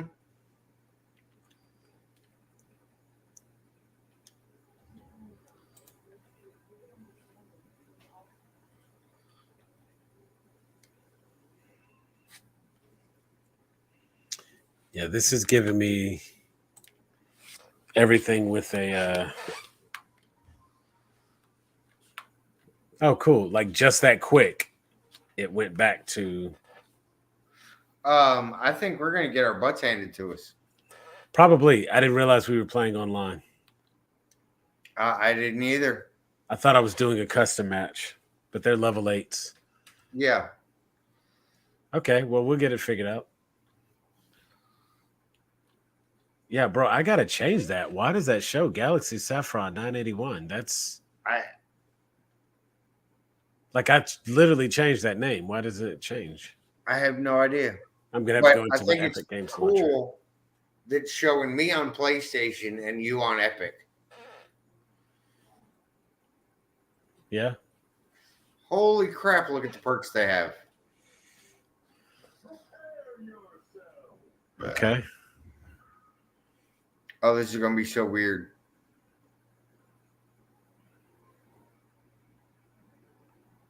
No, this will probably be pretty quick, is what it'll probably be. Well, no, I'm just like looking at the fact that I've got it on this screen and that screen. Well, just look up. Oh, crap.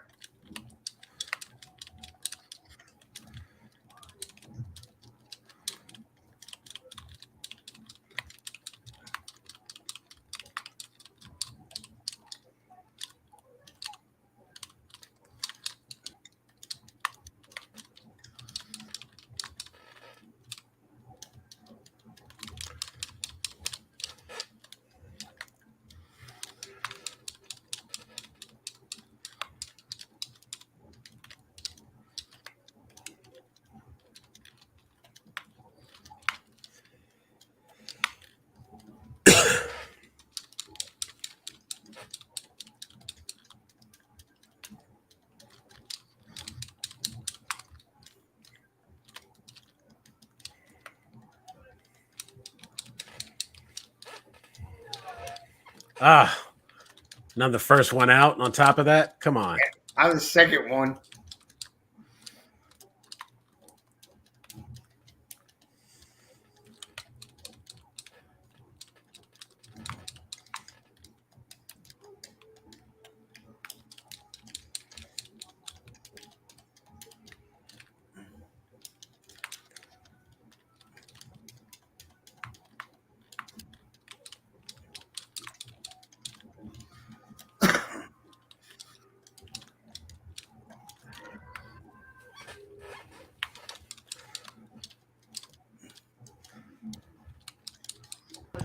All right, I'm back.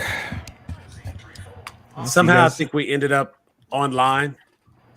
Yes, you did. And we're actually kind of holding our own against some level 8s.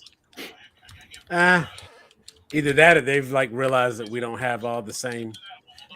No, so what you probably encountered is people who just played a lot. So That holds the holy part, like the inside screen, I guess. It's not as hard as like a normal phone, but it's not like noticeably softer.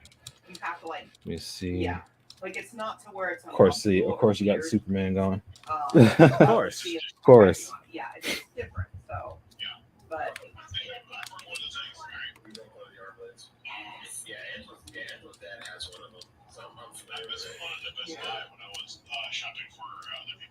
I have a friend of mine who has one. Almost made it back. There it is. Like, I've read a lot of bad reviews. So see, that's where Rain Dog would come into place, because the tether that he has, it just yank you back onto the stage, nice and safe. Rematch or nah? Nah. Nah. Nah. Immediately no. Immediately no. Nah. Yeah, that's kind of what I figured. Ooh, I earned 11 gold. You earned 11? Oh, I guess I get This thing was still just 11? I had a 3-year payment plan on the damn thing, but On that one, yeah. Okay. Oh, Hey Sam, what you got? Look at you getting the perk. No, he got the Galaxy 22 Ultra. Yeah, comes with a little pen. All right, so I thought I brought you in on this. No, because you went online with it, so now it's just I'm just kind of sitting in the lobby by myself. Okay, it's all good. All right, well, how do we get back to the lobby? Oh, just go. There's the that return button, like on the bottom or left hand corner of the screen. Yeah, get like if you just down there. You just go there, go home, and just create another lobby. So the phone screen sizes are not the same as his old phone. You'll have to do it again because it's weird. It'll just take you back to the character select page.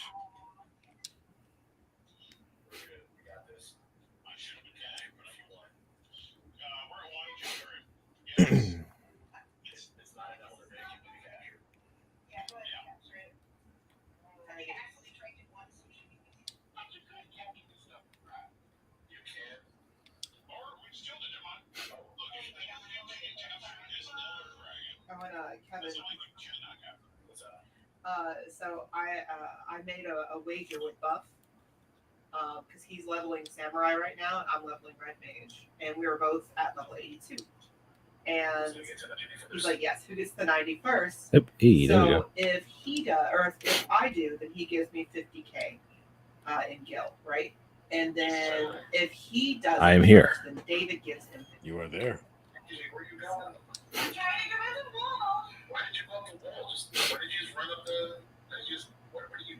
That might help.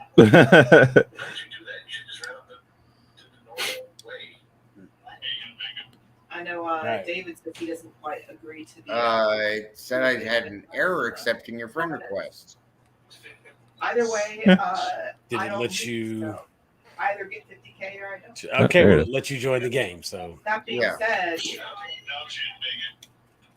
said, I'm only like 4.5 levels All right. away from it. So I need to figure out how to change that because that ain't right. That might be a customer service thing.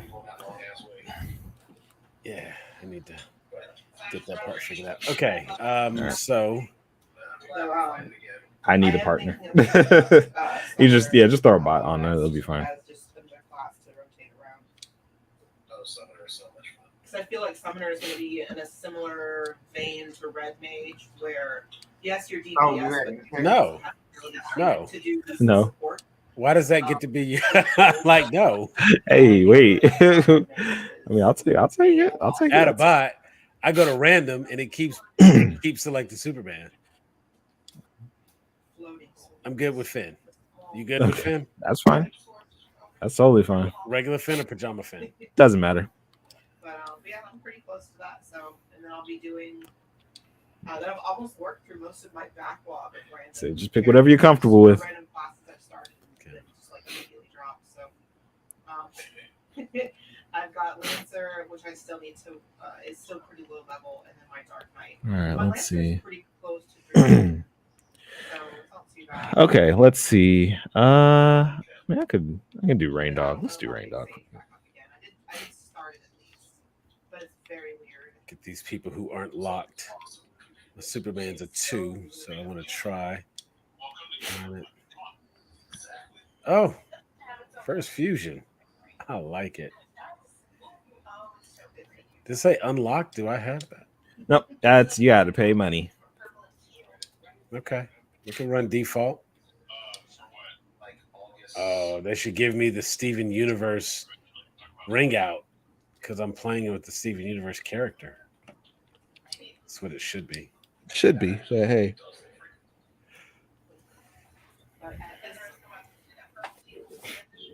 At this point, Kevin, I'm a little sad because I don't really have a lot of people to play Final Fantasy. David's got 2 fighting games that have to fight for his attention with, and Monster Hunter, and then you guys have all abandoned me with Monster Hunter.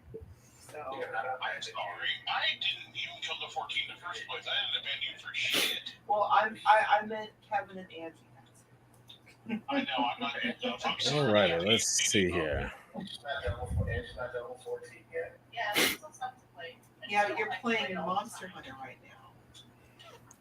now. Okay. Once the 14 patch drops, I'll be like, what's that? Let's play 14. That's so long from now. I'm so lonely. And I have no one to play Phasmophobia with. I'll touch you in that game. I don't care how many times you try to make me.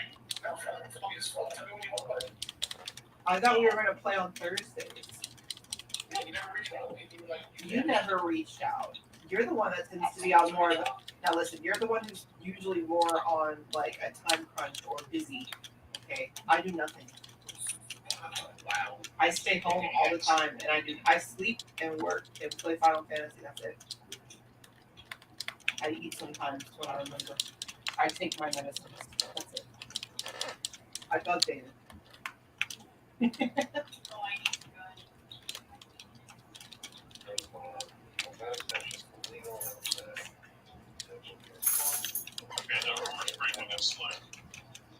you can change the flame color. Oh, that's Alright, well, it is bedtime for me, so y'all have fun.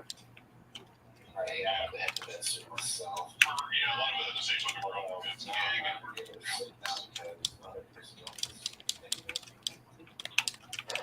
Oh my god. What happened? The stupid legal thing again. What did they punish you about me? No, they're not. They're just like, the customer needs to like do this, but like they already have. Why are we having this email chain? Alrighty, well, y'all have fun. I'll talk to y'all later.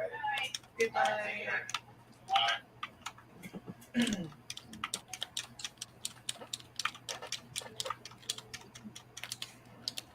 Oh.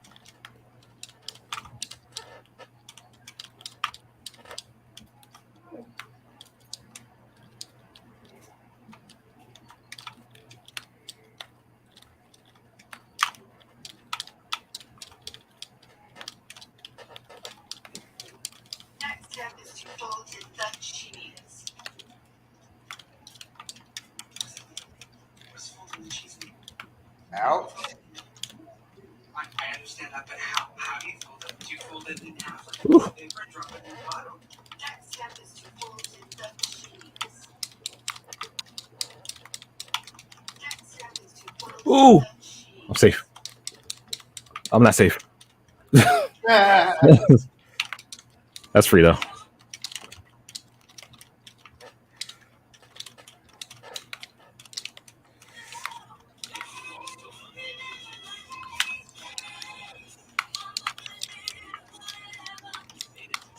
Dead. Next step is to fold in the cheese. Like, I'm not surprised, but She put in a request like 6 months ago for time off. She made it put in her request, her but then box a lot. it's approved. I told her that she had That's a lot. you don't have extra. You want to switch characters or try again? It'll let you when you do the rematch. It'll let you switch characters. Yeah, we can do a rematch. Guess it just keeps me from having to set everything back up. Yeah. Well, you missed it, so it's all good. Let me just start it up. Just pick a new character up. Let's see, who can I pick that I haven't played yet? Make it a little bit more fair.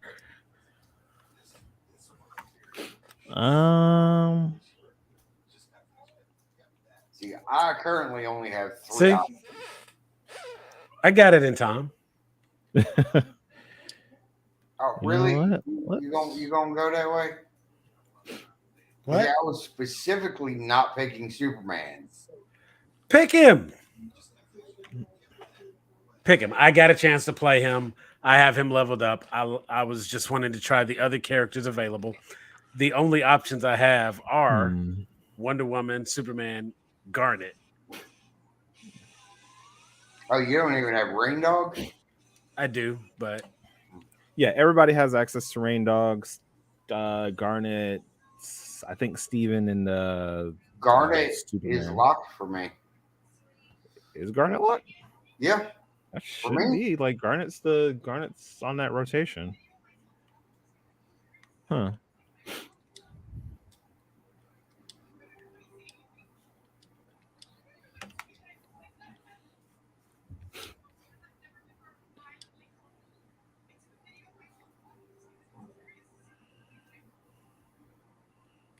LeBron James.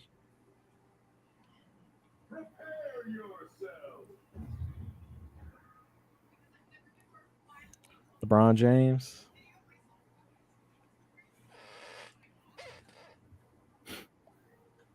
All right. Let's see.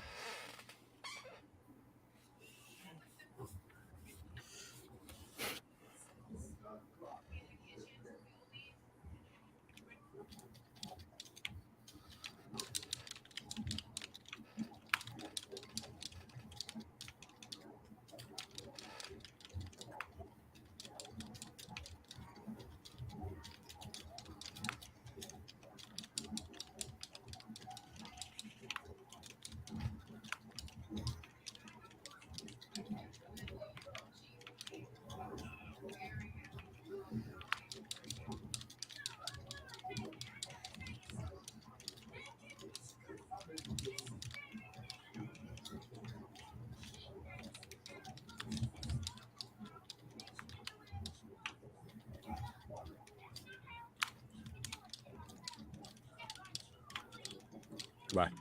oh, wait a minute. Goodbye. Oh. Oh. Oh. Oh. Check. Damn. Oh.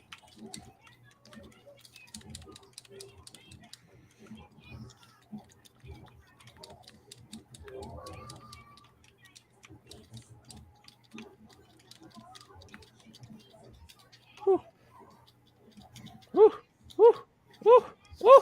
Ah! Dang it!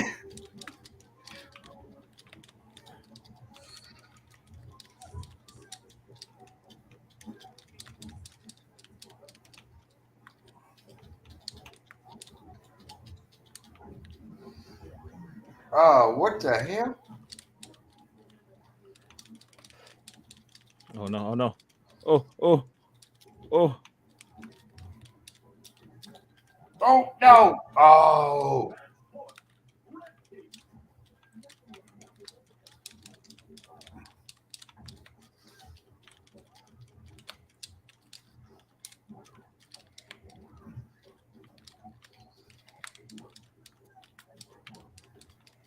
Oh! Whoa! Whoa! Whoa! Okay.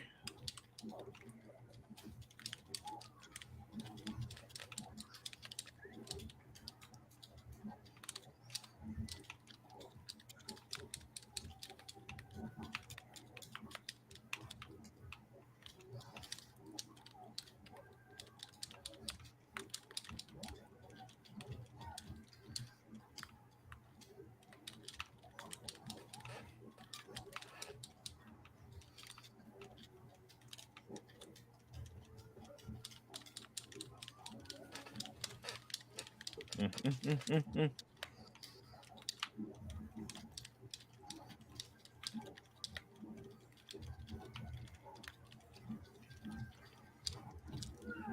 Ah, both times it was on me. how was it? Both times it was on you.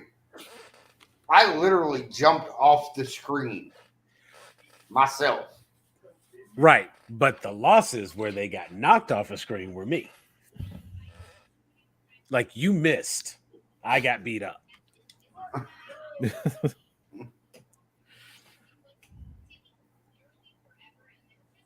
You was obviously getting that damage in.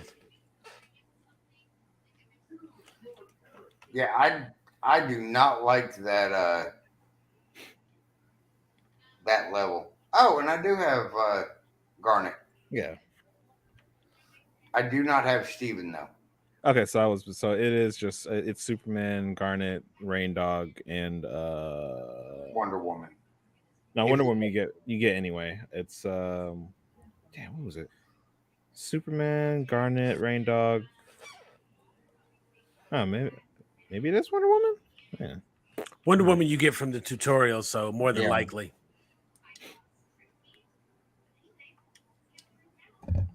Yeah, like I currently only have 4 unlocked players.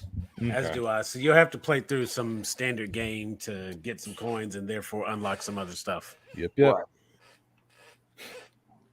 Which I can do that. So I have no perks for this character. Nope. You don't start unlocking them until level 2. And we're not going to gain levels here. Yeah, you don't gain levels here. You got to get them fighting people across the land.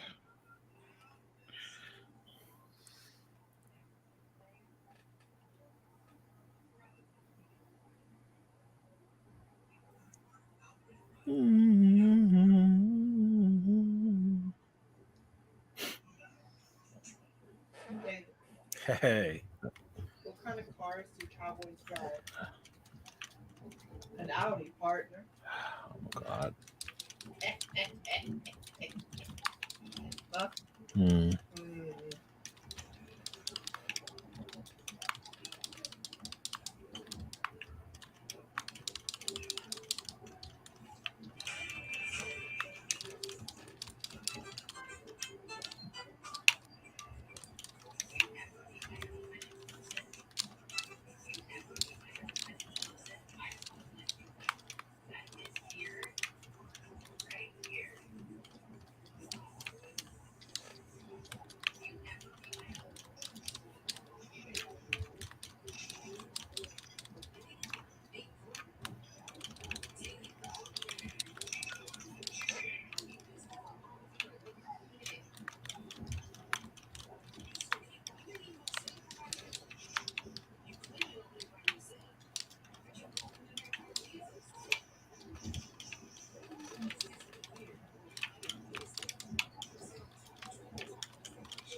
Is there just a certain number where if you hit that number, you're gonna die? It depends on the character. So like just Batman being as light as he is, like anything like 120 is gonna. I got a good chance of dying if I don't like dodge correctly or.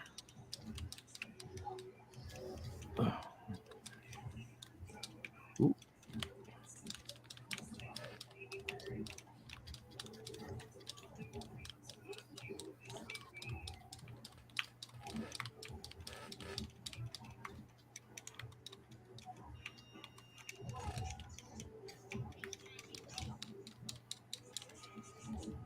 And why do I have a feeling I'm getting very close to that point where if I take too much more, I'm going to just be done? Well, Garnet's pretty heavy, so it's not gonna be that hard for you to stay alive. No, you. Yep, there you go. Oh, oh, that was tough.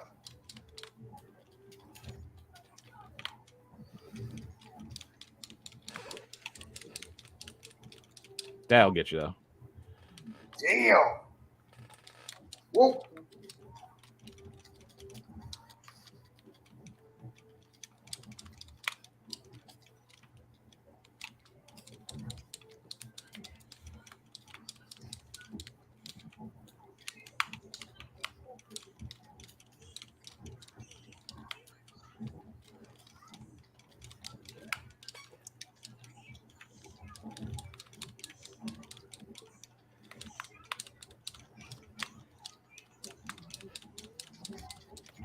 Oh.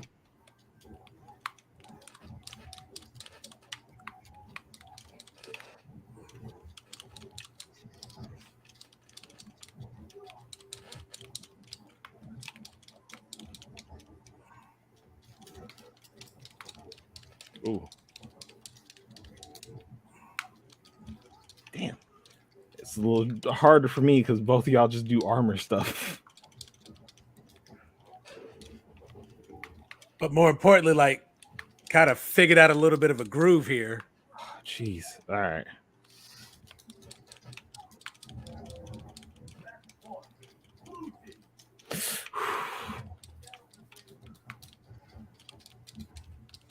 No. Oh. Ah, son of a bitch. Oh God, yeah, that'll do it. Oh. Oh. That'll do it. That was rough. Olsen was like, "Yeah, I'm gonna get him." And like, I just see this crystal gem running down towards me. Like, nah, I'm about to feel this one. 3 KOs. Go ahead, then, Garnet. All right, Oh. fight. All right. All right. Well, we're at that 3.5 mark right now. And, Yeah. I think that multiverse. I think I'm gonna have to use this one in the regular game more often. Oh yeah. Absolutely. Saying Multiverses. multiverses. Oh, you left. He's about ready to end the show there. Yeah. Well, I mean, Let's see what we got here. I gotta be up for work in like 2.5 hours. Yeah, that that might do it. So yeah. Let's see. But yeah, like I was saying, you're like while you're in the lab, you can, you hit start and change up which characters you want, and all of them are unlocked, so you can see which ones you want to try out before you buy them.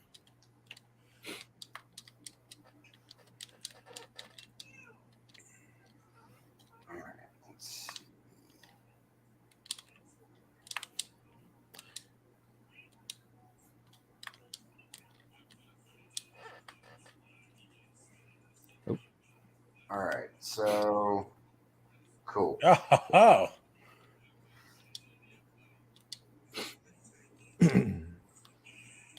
All right.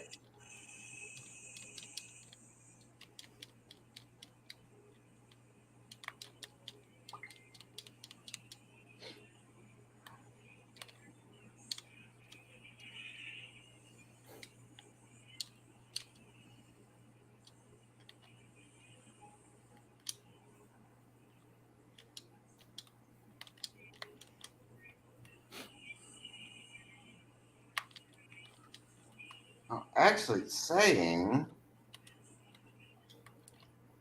What you saying? that.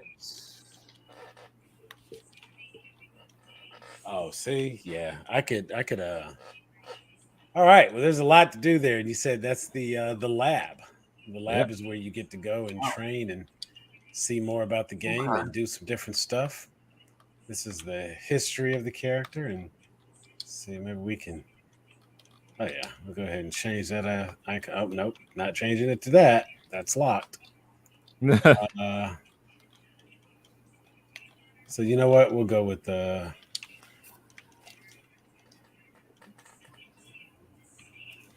We'll go with that. Just to have something a little different. Switch it up a little bit.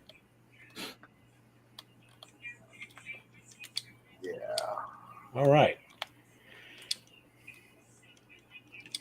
Well, that's the lab. This is Multiverses. All Yes, right. sir. So seems like a lot of fun. Looks like something maybe we can just play with one night for some added fun. Maybe we'll hop on and just go through. Who the hell's doing a cannonball from outer space? That's crazy. This is gonna just be something we have going in the background while we talk. Play a few games and have some live conversation, and we'll jump in there and mix it up. But I return back to work tomorrow for the first time in forever. Feels like, because been off since Friday, vacation, went out of town, hit Destin, had some fun.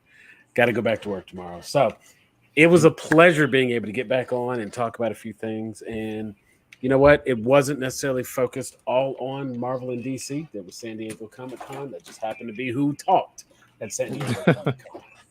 Nobody had nothing else to say. But this looks great. I'm going to check out Harley Quinn if it comes on before I go to bed, but I don't think it will. So Probably not. we will probably be taking it on in for the night. For myself, Sam, Grown A Geeks, for South Down Leverworks up above, Heroic Hat down below. We have been your Grown A Geeks. This has been Weigh In Wednesday, and we want to thank everybody for joining us and hope to see you again on next week. But that's it for now. We will holler at you later. Peace.